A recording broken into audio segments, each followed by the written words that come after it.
दामोदरं भक्तिबद्धम् मुहुश्वासकं पात्रीरेखाङ्ककण्ठा स्थितग्रैवं दामोदरं भक्तिबद्धम् इति धृत्स्वलीलाभिरानन्दकुण्डे स्वघोषं निमज्जन्तम् आख्यापयन्तम् इति धृत्स्वलीलाभिरानन्दकुण्डे स्वघोषं निमज्जन्तम् आख्यापयन्तम् तदीयेषु तज्ञेषु भक्तिर्जितत्वम् पुनः प्रेमतस्तं शतावृत्ति वन्दे तदीयेषु तज्ञेषु भक्तिर्जितत्वम् पुनः प्रेमतस्तं शतावृत्ति वन्दे वरं देवमोक्षं न मोक्षावधिं वा न चान्यं वृणेऽहं वरेषमपिह वरं देवमोक्षं न मोक्षावधिं वा न चान्यं वृणेऽहं वरेषमपिह इदं ते वपुर्नाथा गोपालबालं सदा मे मनस्याविरास्तं किमन्ये इदं ते वपुर्नाथा गोपालबालं सदा मे रोहन ग्लास ताळीತಿದ್ದೆ इदं ते मुकाम्बोज अत्यन्तनीले व्रतं कुन्तलै स्निग्धारते च गोप्या इदं ते मुकाम्बोजम् अत्यन्तनीले व्रतं कुन्तलै स्निग्धरक्तैश्च गोप्या मुहुर्चुम्बितं बिम्बरक्ताधरं मे मनस्याविरास्ताम् आलं लक्षलाभे मुहुर्चुम्बितं बिम्बरक्ताधरं मे मनस्याविरास्ताम् आलं लक्षलाभे नमो देवदामोदरनन्त विष्णु प्रसीद प्रभो दुःखजलाब्धिमग्नम् नमो देवदामोदरनन्त विष्णु प्रसीद प्रभो दुःखजलाब्धिमग्नम् कृपादृष्टिवृष्ट्यातिदिनं बतानु ग्रहाणे क्षमाम् अज्ञामेत्यक्षिद्रश्या कृपादृष्टिवृष्ट्यातिदिनं बतानु ग्रहाणे क्षमाम् अज्ञामेत्यक्षिद्रश्या कुबेरात्मजौ बद्धमुतैव यद्वत् त्वया मोचितौ भक्तिबाधौ कृतौ च कुबेरात्मजौ बद्धमुतैव यद्वत् त्वया मोचितौ भक्तिबाधौ कृतौ च तथा प्रेम भक्तिं स्वकाम्ये प्रयच्छ न मोक्षे ग्रहो मेऽस्ति दामोदरेह तथा प्रेम भक्तिं स्वकाम्ये प्रयच्छ न मोक्षे ग्रहो मेऽस्ति दामोदरेह नमस्ते स्तु दाम्ने स्फुरद्दीप्तिदाम्ने त्वदीयोदरायात विश्वस्य दाम्ने नमस्ते स्तु दाम्ने स्फुरद्दीप्तिदाम्ने त्वदीयोदरायात विश्वस्य धाम्ने नमो राधिकायै त्वदीया प्रियायै नमोऽनन्तलीलाय देवाय तुभ्यम् नमो राधिकायै त्वदीया प्रियायै नमोऽनन्तलीलाय देवाय तुभ्यम् नमामीश्वरं सच्चिदानन्दरूपं लसत्कुण्डलं गोकुले भ्रजमानम् नमामीश्वरं सच्चिदानन्दरूपं लसत्कुण्डलं गोकुले भ्रजमानम् हरे कृष्णा कृष्णा कृष्णा हरे हरे हरे रामा राम राम हरे हरे हरे कृष्णा कृष्णा कृष्णा हरे हरे ಹರೇ ರಾಮ ಹರೇ ರಾಮ ರಾಮ ರಾಮ ಹರೇ ಹರೇ ಹರೇ ಕೃಷ್ಣ ಕೃಷ್ಣ ಕೃಷ್ಣ ಹರೇ ಹರೇ ಹರೇ ರಾಮ ಹರೇ ರಾಮ ರಾಮ ರಾಮ ಹರೇ ಹರೇ ಹರೇ ಕೃಷ್ಣ. ಯಾರ ಒನ್ ಬೈ ಒನ್ ಓದುದಾದ್ರೆ ಓದ್ಬೋದು ಅದರ ಟ್ರಾನ್ಸ್ಲೇಷನ್. ಹರೇ ಕೃಷ್ಣ. ಹರೇ ಕೃಷ್ಣ. ಸರಿ ಮಾತಾಜಿ, ಎಲ್ಲರ ಹತ್ರ ಪುಸ್ತಕ ಇದೆಯಲ್ವಾ? ಒಬ್ಬೊಬ್ರು ಒಂದೊಂದು ಓದ್ಬೋದು. ನಾನ್ ಫಸ್ಟ್ ಓದ್ತೀನಿ ಮಾತಾಜಿ. ಓಕೆ, ಹರೇ ಓದಿ ಕೃಷ್ಣ. ಓದಿ. ನಿತ್ಯ ಸಚ್ಚಿತ್ ಆನಂದ ರೂಪಿಯಾದ ಸರ್ವೋನ್ನತ ಪ್ರಭು ದಾಮೋದರನಿಗೆ ನಮಸ್ಕಾರ ಮಾಡುತ್ತೇನೆ. ಮೀನಿನ ಆಕಾರದ ಕುಂಡಲಗಳು ಅವನ ಕಿವಿಯಲ್ಲಿ ತೂಗುತ್ತಿವೆ. ಗೋಕುಲದ ದಿವ್ಯ ಕ್ಷೇತ್ರದಲ್ಲಿ ಅವನು ಶೋಭಿಸುತ್ತಿದ್ದಾನೆ. ಮೊಸರು ಕಡಿಯುತ್ತಿದ್ದ ಮಡಕೆಯನ್ನು ಒಡೆದು ಬೆಣ್ಣೆಯನ್ನು ಕದ್ದ ತಪ್ಪಿಗಾಗಿ ಹೆದರಿ ಮರದ ಒಳಗಿನ ಒರಳಿನಿಂದ ಒಡಲೆತ್ನಿಸಿ ಹಿಂದಿನಿಂದ ಇನ್ನು ಬೇಗ ಬಂದು ಯಶೋದೆಯ ಕೈಗೆ ಅವನು ಸಿಕ್ಕಿಕೊಂಡನು. ಹರೇ ಕೃಷ್ಣ. ಧನ್ಯವಾದಗಳು. ಯಾರಾದ್ರೂ ಒಬ್ಬೊಬ್ಬರೇ ಓದ್ತೀರಿ. ಹರೇ ಕೃಷ್ಣ ಮಾತಾಜಿ. ಓದಿ ಮಾ. ತಾಯಿಯ ಕೈಯಲ್ಲಿ ಬೆತ್ತವನ್ನು ನೋಡಿ ಅವನು ಮತ್ತೆ ಮತ್ತೆ ಅಳುತ್ತಿದ್ದಾನೆ. ತಾವರೆಯಂತಹ ಕೈಗಳಿಂದ ಕಣ್ಣುಗಳನ್ನು ಉಜ್ಜಿಕೊಳ್ಳುತ್ತಿದ್ದಾನೆ. ಅವನ ಕಣ್ಣುಗಳಲ್ಲಿ ಹೆದರಿಕೆ ತುಂಬಿದೆ. ಶಂಖದಂತೆ 3 ರೇಖೆಗಳನ್ನೊಳಗೊಂಡಿರುವ ಅವನ ಕಂಠವನ್ನು ಅಲಂಕರಿಸಿರುವ ಮುತ್ತಿನ ಹಾರವು ಅವನು ಅಳುತ್ತಾ ವೇಗವಾಗಿ ಉಸಿರಾಡುತ್ತಿರುವ ಕಾರಣದಿಂದಾಗಿ ಅಲುಗಾಡುತ್ತಿದೆ. ಯಾರ ಹೊಟ್ಟೆಯನ್ನು ಹಗ್ಗದಿಂದಲ್ಲದೆ ತಾಯಿಯ ಶುದ್ಧ ಪ್ರೇಮದಿಂದ ಬಂಧಿಸಲಾಗಿದೆಯೋ ಆ ದಾಮೋದರನಿಗೆ ನಮಸ್ಕಾರ ಮಾಡುತ್ತೇನೆ. ಹರೇ ಕೃಷ್ಣ ಮಾತಾಜಿ. ಧನ್ಯವಾದ ಮಾತಾಜಿ. ಹರೇ ಕೃಷ್ಣ. ನೆಕ್ಸ್ಟ್ ಓದ್ತೀರಾ ಯಾರಾದ್ರೂ? ಹರೇ ಕೃಷ್ಣ ಮಾತಾಜಿ. ಓದಿ ಮಾತಾಜಿ. ಇಂತಹ ಬಾಲಲೀಲೆಗಳಿಂದ ಅವನು ಗೋಕುಲದ ನಿವಾಸಿಗಳನ್ನು ಆನಂದ ಸಾಗರದಲ್ಲಿ ಮುಳುಗಿಸುತ್ತಿದ್ದಾನೆ. ತನ್ನ ಸರ್ವೋನ್ನತ ವೈಭವದ ಹರಿವಿನಲ್ಲಿ ತಲ್ಲೀನನಾಗಿರುವ ಭಕ್ತರಿಗೆ ಯಾರು ಶುದ್ಧ ಪ್ರೇಮ ಭಕ್ತಿಯಿಂದ ಕೂಡಿದ್ದಾರೆಯೋ, ಯಾರು ಭಯ ಮತ್ತು ಗೌರವಗಳ ಎಲ್ಲ ಪರಿಕಲ್ಪನೆಗಳಿಂದ ಮುಕ್ತರಾಗಿದ್ದಾರೆಯೋ ಅಂತಹ ಭಕ್ತರು ಮಾತ್ರವೇ ತನ್ನನ್ನು ಗೆಲ್ಲಬಲ್ಲರು ಎಂಬುದನ್ನು ತೋರಿಸಿಕೊಡುತ್ತಿದ್ದಾನೆ. ಪ್ರಭು ದಾಮೋದರನಿಗೆ ಅಧಿಕವಾದ ಪ್ರೀತಿಯಿಂದ 100 ಸಾವಿರಾರು ಸಲ ನಮಸ್ಕಾರ ಮಾಡುತ್ತೇನೆ. ಹರೇ ಕೃಷ್ಣ. ಹರೇ ಕೃಷ್ಣ ಮಾತಾಜಿ. ಧನ್ಯವಾದ. ನೆಕ್ಸ್ಟ್ ಯಾರಾದ್ರೂ ಓದ್ತೀರಾ? ಹರೇ ಕೃಷ್ಣ ಮಾತಾಜಿ. ಓದಿ ಮಾತಾಜಿ. ಪ್ರಭು ಸಮಸ್ತ ವರಗಳನ್ನು ಅನುಗ್ರಹಿಸಲು ನೀನು ಸಮರ್ಥನಾಗಿದ್ದರೂ ನಾನು ಸಾಯುಜ್ಯ ಮೋಕ್ಷವನ್ನಾಗಲಿ ಅತ್ಯುನ್ನತವಾದ ನಿತ್ಯ ವೈಕುಂಠ ವಾಸವನ್ನಾಗಲಿ ಅಥವಾ ಭಕ್ತಿಯ 9 ಬಗೆಗಳಿಂದ ಪಡೆಯಬಹುದಾದ ಬೇರೆ ಯಾವುದೇ ವರವನ್ನಾಗಲಿ ಬೇಡುವುದಿಲ್ಲ. ಪ್ರಭುವೆ, ವೃಂದಾವನದ ಬಾಲಗೋಪಾಲನ ನಿನ್ನ ಈ ದಿವ್ಯ ರೂಪವು ಸದಾ ನನ್ನ ಹೃದಯದಲ್ಲಿ ನೆಲೆಸಿರಲಿ ಎಂದಷ್ಟು ಮಾತ್ರ ಬೇಡುತ್ತೇನೆ. ಆಗಲ್ಲದೆ ಬೇರೆ ಯಾವ ವರದಿಂದ ನನಗೆ ಏನು ಪ್ರಯೋಜನ? ಹರೇ ಕೃಷ್ಣ ಮಾತಾಜಿ. ಧನ್ಯವಾದಗಳು. ನೆಕ್ಸ್ಟ್ ಯಾರು ಓದ್ತೀರಿ? ಹರೇ ಕೃಷ್ಣ ಮಾತಾಜಿ. ಓದ್ತೀನಿ ಮಾತಾಜಿ. ಓದಿ. ಪ್ರಭುವೇ, ಕೆಂಪು ಛಾಯೆಯಿಂದ ಕೂಡಿದ ಕರಿ ಗುಂಗುರುಗಳಿಂದ ಆವೃತವಾದ ನಿನ್ನ ಮುಖ ಕಮಲವನ್ನು ತಾಯಿ ಯಶೋದೆಯು ಮತ್ತೆ ಮತ್ತೆ ಚುಂಬಿಸುತ್ತಾಳೆ. ನಿನ್ನ ತುಟಿಗಳು ಬಿಂಬ ಫಲದಂತೆ ಕೆಂಪಾಗಿವೆ. ನಿನ್ನ ಮುಖ ಕಮಲದ ಈ ಸುಂದರ ದೃಶ್ಯವೇ ಸದಾ ನನ್ನ ಹೃದಯದಲ್ಲಿ ನೆಲೆಸಿರಲಿ. ಇತರ ಸಾವಿರಾರು ವರಗಳಿಂದ ನನಗೆ ಯಾವ ಪ್ರಯೋಜನವೂ ಇಲ್ಲ. ಹರೇ ಕೃಷ್ಣ ಮಾತಾಜಿ. ಧನ್ಯವಾದ ಮಾತಾಜಿ. ಹರೇ ಕೃಷ್ಣ ಮಾತಾಜಿ. ಓದಿ. ಓದಿ ಪ್ರಭುಜಿ, ಓದಿ.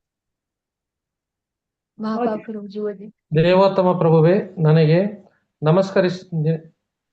ನಮಸ್ಕರಿಸುತ್ತೇನೆ. ದಾಮೋದರನೇ, ಅನಂತನೇ, ವಿಷ್ಣುವೇ, ಒಡೆಯನೇ, ನನ್ನ ಪ್ರಿಯ ಪ್ರಭುವೇ, ನನ್ನ ಮೇಲೆ ಕೃಪೆ ತೋರಿಸು. ನಿನ್ನ ಈ ಕೃಪಾದೃಷ್ಟಿಯನ್ನು ಬೀರಿ ಪ್ರಾಪಂಚಿಕ ದುಃಖಗಳ ಸಾಗರದಲ್ಲಿ ಮುಳುಗಿ ಹೋಗಿರುವ ಈ ಅಜ್ಞಾನಿಯಾದ ಮೂರ್ಖನನ್ನು ಉದ್ಧರಿಸು. ನನ್ನ ದೃಷ್ಟಿಗೆ ಗೋಚರನಾಗು. ಹರೇ ಕೃಷ್ಣ ಮಾತಾಜಿ. ಹರೇ ಕೃಷ್ಣ ಮಾತಾಜಿ. ಧನ್ಯವಾದಗಳು. ನೆಕ್ಸ್ಟ್ ಯಾರು ಓದ್ತೀರಿ? ಪ್ರಭು, ನಾನು ಓದ್ತೇನೆ ಮಾತಾಜಿ. ಓದಿ. ಪ್ರಭು ದಾಮೋದರನೇ, ಕುಬೇರನ 2 ಮಕ್ಕಳಾದ ಮಣಿಗ್ರೀವ ಮತ್ತು ನಳಪೂವರನ್ನು ನಾರದ ಮುನಿಯು ಶಾಪದಿಂದ ನೀನು ಹಗ್ಗದಿಂದ ಒರಳಿಗೆ ಕಟ್ಟಲ್ಪಟ್ಟ ಮಗುವಿನ ರೂಪದಲ್ಲಿ ಬಿಡುಗಡೆ ಮಾಡಿದೆ ಮತ್ತು ಅವರನ್ನು ಮಹಾಭಕ್ತರನ್ನಾಗಿ ಮಾಡಿದೆ. ಅದೇ ರೀತಿಯಲ್ಲಿ ನಿನ್ನನ್ನು ಕುರಿತು ಪ್ರೇಮ ಭಕ್ತಿಯನ್ನು ನನಗೆ ನೀಡು. ಅದೊಂದಕ್ಕಾಗಿ ನಾನು ಹಂಬಲಿಸುತ್ತಿದ್ದೇನೆ. ನನಗೆ ಬೇರೆ ಯಾವುದೇ ಬಗೆಯ ಮೋಕ್ಷದ ಅಪೇಕ್ಷೆ ಇಲ್ಲ. ಹರೇ ಕೃಷ್ಣ. ಧನ್ಯವಾದಗಳು ಮಾತಾಜಿ. ಹರೇ ಕೃಷ್ಣ ಮಾತಾಜಿ. ಯಾರಾದ್ರೂ ಓದ್ತೀರಾ? ಇನ್ನೊಂದು ಮಾತಾಜಿ. ಹರೇ ಕೃಷ್ಣ ಮಾತಾಜಿ. ಓದಿ. ಪ್ರಭು ದಾಮೋದರನೇ, ಮೊದಲು ನಿನ್ನ ಉದರವನ್ನು ಬಂಧಿಸಿರುವ ಈ ಪ್ರಕಾಶಮಾನವಾದ ಹಗ್ಗಕ್ಕೆ ವಂದಿಸುತ್ತೇನೆ. ಆಮೇಲೆ ಸಮಸ್ತ ವಿಶ್ವದ ಧಾಮವಾಗಿರುವ ನಿನ್ನ ದಿವ್ಯ ಉದರಕ್ಕೆ ನಮಸ್ಕಾರ ಮಾಡುತ್ತೇನೆ. ನಿನ್ನ ಪ್ರಿಯವಾದ ಶ್ರೀಮತಿ ರಾಧಾರಾಣಿಗೆ ಮತ್ತು ಅನಂತ ಲೀಲೆಗಳನ್ನು ಮೆರೆಯುತ್ತಿರುವ ನಿನಗೆ ನನ್ನ ಭಕ್ತಿಪೂರ್ವಕ ನಮಸ್ಕಾರಗಳನ್ನು ಅರ್ಪಿಸುತ್ತೇನೆ. ಧನ್ಯವಾದಗಳು ಮಾತಾಜಿ. हरे कृष्ण माता जी। श्री श्री राधा दामोदर की जय। श्री दामोदर अष्टक की जय।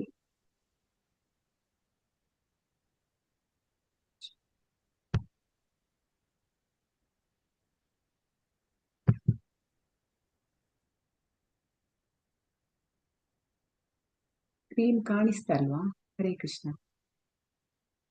ಕಾಣಿಸ್ತಾ ಇದೆ ಕಾಣ್ತಾ ಇದೆ ಮಾತಾಜಿ. ಕಾಣಿಸ್ತದಾ? ಹಾ, ಕಾಣ್ತಾ ಇದೆ ಮಾತಾಜಿ. ಓಕೆ, ಹರೇ ಕೃಷ್ಣ. ಓಕೆ, ಹರೇ ಕೃಷ್ಣ. ಹರೇ ಕೃಷ್ಣ. ಓಂ ಅಜ್ಞಾನತಿಮಿರಾಂಧಸ್ಯ ಜ್ಞಾನಾಂಜನಶಲಾಕಯಾ ಚಕ್ಷುರುನ್ಮೀಲಿತಂ ಯೇನ ತಸ್ಮೈ ಶ್ರೀ ಗುರುವೇ ನಮಃ. ಶ್ರೀ ಚೈತನ್ಯ ಮನೋಭೀಷ್ಟಂ ಸ್ಥಾಪಿತಂ ಯೇನ ಭೂತಲೆ ಸ್ವಯಂ ರೂಪ ಕದಾ ಮಹ್ಯಂ ದದಾತಿ ಸ್ವಪದಾಂತಿಕಂ. ವಂದೇಹಂ ಶ್ರೀಗುರೋ ಶ್ರೀಯುತಪದಕಮಲಂ ಶ್ರೀಗುರೋನ್ ವೈಷ್ಣವಾಂಶ ಶ್ರೀರೂಪಂ ಸಾಗ್ರಜಾತಂ ಸಗಣ ರಘುನಾಥಾನ್ವಿತಂ ತಂ ಸಜೀವಂ ಸಾದ್ವೈತಂ ಸಾವಧೂತಂ ಪರಿಜನ ಸಹಿತಂ ಕೃಷ್ಣ ಚೈತನ್ಯ ದೇವಂ ಶ್ರೀ ರಾಧಾ ಕೃಷ್ಣ ಪಾದಾನ್ ಸಹಗಣ ಲಲಿತಾ ಶ್ರೀ ವಿಶಾಖಾನ್ವಿತಾಂಶ. ಹೇ ಕೃಷ್ಣ ಕರುಣಾ ಸಿಂಧು ದೀನಬಂಧು ಜಗತ್ಪತೆ ಗೋಪೇಶ ಗೋಪಿಕಾ ಕಾಂತ ರಾಧಾ ಕಾಂತ ನಮೋಸ್ತುತೆ. ತಪ್ತ ಕಾಂಚನ ಗೌರಾಂಗಿ ರಾಧೆ ವೃಂದಾವನೇಶ್ವರಿ ವೃಷಭಾನುಸುತೆ ದೇವಿ ಪ್ರಣಮಾಮಿ ಹರಿಪ್ರಿಯೆ. ನಮಃ ವದನ್ಯಾಯ ಕೃಷ್ಣ ಪ್ರೇಮ ಪ್ರದಾಯತೆ ಕೃಷ್ಣಾಯ ಕೃಷ್ಣ ಚೈತನ್ಯ ನಾಮ್ನೆ ಗೌರತ್ವಶೇ ನಮಃ. ನಮ ಬ್ರಹ್ಮಣ್ಯ ದೇವಾಯ ಗೋಬ್ರಾಹ್ಮಣ ಹಿತಾಯ ಚ ಜಗದಿತಾಯ ಕೃಷ್ಣಾಯ ಗೋವಿಂದಾಯ ನಮೋ ನಮಃ. ನಮೋ ವಿಷ್ಣುಪಾದಾಯ ಕೃಷ್ಣ ಪ್ರೇಷ್ಠಾಯ ಭೂತಲೆ ಶ್ರೀಮತೆ ಭಕ್ತಿ ವೇದಾಂತ ಸ್ವಾಮಿನ್ ಇತಿ ನಾಮಿನೆ. ನಮಸ್ತೆ ಸಾರಸ್ವತೆ ದೇವೆ ಗೌರವಾಣಿ ಪ್ರಚಾರಿಣೆ ನಿರ್ವಿಶೇಷ ಶೂನ್ಯವಾದಿ ಪಾಶ್ಚಾತ್ಯ ದೇಶ ತಾರಿಣೆ. ಜೈ ಶ್ರೀ ಕೃಷ್ಣ ಚೈತನ್ಯ ಪ್ರಭು ನಿತ್ಯಾನಂದ ಶ್ರೀ ಅದ್ವೈತ ಗದಾಧರ ಶ್ರೀವಾಸಾದಿ ಗೌರ ಭಕ್ತ ವೃಂದ. ಹರೇ ಕೃಷ್ಣ ಕೃಷ್ಣ ಕೃಷ್ಣ ಹರೇ ಹರೇ ಹರೇ ರಾಮ ರಾಮ ರಾಮ ಹರೇ ಹರೇ. ಹರೇ ಕೃಷ್ಣ ಕೃಷ್ಣ ಕೃಷ್ಣ ಹರೇ ಹರೇ ಹರೇ ರಾಮ ರಾಮ ರಾಮ ಹರೇ ಹರೇ. ಹರೇ ಕೃಷ್ಣ ಕೃಷ್ಣ ಕೃಷ್ಣ ಹರೇ ಹರೇ ಹರೇ ರಾಮ ರಾಮ ರಾಮ ಹರೇ ಹರೇ. ಹರೇ ಕೃಷ್ಣ. ಶ್ರೀ ಶ್ರೀ ರಾಧಾ ಗೋವಿಂದ ಕುಳಾಯಿ ಕೋಡಿಕೆರೆ ಮಂಗಳೂರು ಇವರು ಆಯೋಜಿಸಿರುವ ಈ ಒಂದು ಭಕ್ತಿ ಶಾಸ್ತ್ರಿ ತರಗತಿಗೆ ಎಲ್ಲರಿಗೂ ಸ್ವಾಗತ. ಹಾಗೂ ಶ್ರೀ ಶ್ರೀ ರಾಧಾ ಗೋವಿಂದರ ಆಶೀರ್ವಾದಗಳನ್ನು ತೆಗೆದುಕೊಳ್ಳುತ್ತಾ ಗೌರಂತಾಯಿ ನರಸಿಂಹದೇವರ ಆಶೀರ್ವಾದಗಳನ್ನು ತೆಗೆದುತ್ತಾ ಶ್ರೀಲ ಪ್ರಭುಪಾದರಿಗೆ ಪ್ರಣಾಮಗಳನ್ನು ಸಲ್ಲಿಸುತ್ತಾ ಮಂದಿರದಲ್ಲಿರುವ ಹಿರಿಯ ವೈಷ್ಣವರಿಗೆ ಪ್ರಣಾಮಗಳನ್ನು ಸಲ್ಲಿಸುತ್ತಾ ಹಾಗೂ ಇಲ್ಲಿ ನೆರೆದಿರುವ ಎಲ್ಲ ಭಕ್ತರಿಗೂ ನನ್ನ ವಂದನೆಗಳನ್ನು ಸಲ್ಲಿಸುತ್ತಾ ಸ್ವಾಗತವನ್ನು ಕೋರುತ್ತಾ ಇದ್ದೇನೆ ಈ ಒಂದು ತರಗತಿಗೆ. ಸೊ ಎಲ್ಲರಿಗೂ ಹರೇ ಕೃಷ್ಣ. ಸೊ ಇವತ್ತು ಹರೇ ಕೃಷ್ಣ. ಇವತ್ತು ನಾವು ಈ ಒಂದು ಪಾಠ 9 ಇವತ್ತು ಅಂದ್ರೆ 11ನೇ ಅಧ್ಯಾಯದಲ್ಲಿದ್ದೇವೆ. 11ನೇ ಅಧ್ಯಾಯದ ಭಾಗ 2 ನೋಡ್ಲಿಕ್ಕಿದ್ದೇವೆ.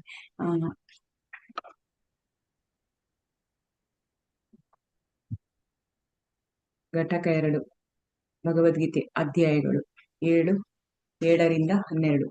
ನಾವು ಇವಾಗ ಯಾವುದ್ರಲ್ಲಿ ಇದ್ದೇವೆ ಅಂತ ಹೇಳಿದ್ರೆ ನಾವು ಈ ಒಂದು ಭಕ್ತಿ ಯೋಗದಲ್ಲಿದ್ದೇವೆ. 3 ಭಾಗಗಳು ಭಗವದ್ಗೀತೆಯಲ್ಲಿ: ಕರ್ಮಯೋಗ, ಭಕ್ತಿ ಯೋಗ ಮತ್ತೆ ಜ್ಞಾನಯೋಗ. ನಾವು ಭಕ್ತಿ ಯೋಗದಲ್ಲಿದ್ದೇವೆ. ಸೊ ಇಲ್ಲಿ ನಾವು 7ನೇ ಅಧ್ಯಾಯದಲ್ಲಿ ನಾವು ಪರಾತ್ಪರ ಜ್ಞಾನ, ಭಗವಂತನ ಪರಾತ್ಪರ ಜ್ಞಾನವನ್ನು ತಿಳಿಸುವಂಥದ್ದು 8 ಭಗವತ್ ಪ್ರಾಪ್ತಿಯನ್ನು ಹೇಗೆ ನಾವು ಪಡ್ಕೊಳ್ಳುದು ಅಂತ ಹೇಳಿ ಭಗವಂತ ಹೇಳ್ತಾರೆ. 9ನೇ ಅಧ್ಯಾಯದಲ್ಲಿ ಭಗವಂತ ತನ್ನ ರಹಸ್ಯತಮಯವಾದ ಜ್ಞಾನವನ್ನು ತಿಳಿಸುವಂತದ್ದು. 10ನೇ ಅಧ್ಯಾಯದಲ್ಲಿ ನಾವು ನೋಡಿದ್ದೇವೆ ಭಗವಂತನ ಹಲವು ರೀತಿಯ ವಿಭೂತಿಗಳನ್ನು ನೋಡಿದೆವು. ಸೊ ಅದಕ್ಕೆ ವಿಭೂತಿ ಯೋಗ ಅಂತ ಹೇಳ್ತಾರೆ. ಈಗವಾಗ ನಾವು ಇದ್ದೇವೆ 11ನೇ ಅಧ್ಯಾಯದಲ್ಲಿ. ಸೊ ಅದು ವಿಶ್ವರೂಪ. 12ನೇ ಅಧ್ಯಾಯವಾಗಿದೆ ಭಕ್ತಿ ಸೇವೆ. ಹೀಗೆ ನಾವು 7ರಿಂದ 12 ತನಕ ಈ ರೀತಿ ಅಧ್ಯಾಯಗಳಿವೆ. ಸೊ ಹಿಂದಿನ ಅಧ್ಯಾಯದಲ್ಲಿ ನಾವು 1ರಿಂದ 34 ಶ್ಲೋಕಗಳ ತನಕ ನೋಡಿದ್ವಿ. ಇವತ್ತಿನ ಅಧ್ಯಾಯದಲ್ಲಿ ನಾವು 35 ಶ್ಲೋಕದಿಂದ 55 ಶ್ಲೋಕ ತನಕ ನೋಡ್ಲಿಕ್ಕಿದ್ದೇವೆ. ಸೊ ಅಧ್ಯಾಯ 10 ಮತ್ತು 11ರ ನಡುವಿನ ಸಂಪರ್ಕ ಈಗ ನಾವು ನೋಡಿದ್ವಿ. ಈ ಒಂದು ಅಧ್ಯಾಯ 10 ವಿಭೂತಿ ಯೋಗ. ಅಲ್ಲಿ ಭಗವಂತ ಹಲವು ವಿಭೂತಿಗಳನ್ನು, ಅವನ ಐಶ್ವರ್ಯಗಳನ್ನು ತೋರಿಸುವಂತದ್ದು. ಸೊ ಭಗವಂತ ಒಂದೊಂದೇ ಹೇಳ್ತಾರೆ ಅವರ ವಿಭೂತಿಗಳನ್ನೆಲ್ಲ. ಸೊ ಇನ್ನೂ ಅನೇಕವು ಇವೆ ಅಂತೆಲ್ಲ ಭಗವಂತ ಹೇಳುವಂತದ್ದು. ಸೊ ಹೀಗೆ ಎಲ್ಲದರಲ್ಲಿ ಪ್ರತಿಯೊಂದರಲ್ಲಿಯೂ ಕೂಡ ನಾವು ನೋಡಿದ್ವಿ. ಅಣು ರೇಣು ತೃಣ ಕಾಷ್ಟ ಎಲ್ಲಾ ಕಡೆ ಭಗವಂತ ಒಂದು ತನ್ನ ವ್ಯಾಪಿಯಾಗಿದ್ದಾನೆ. ಮತ್ತೆ ಪ್ರತಿಯೊಂದರಲ್ಲಿ ನಾನು ಇದ್ದೇನೆ ಅಂತೇಳಿ ಈ ಒಂದು ಅಂದ್ರೆ ಅವನು ತನ್ನನ್ನು ತಾನು ವಿಸ್ತರಿಸಿಕೊಂಡು ಪ್ರತಿಯೊಂದರಲ್ಲಿ ಇರುವಂತದ್ದು.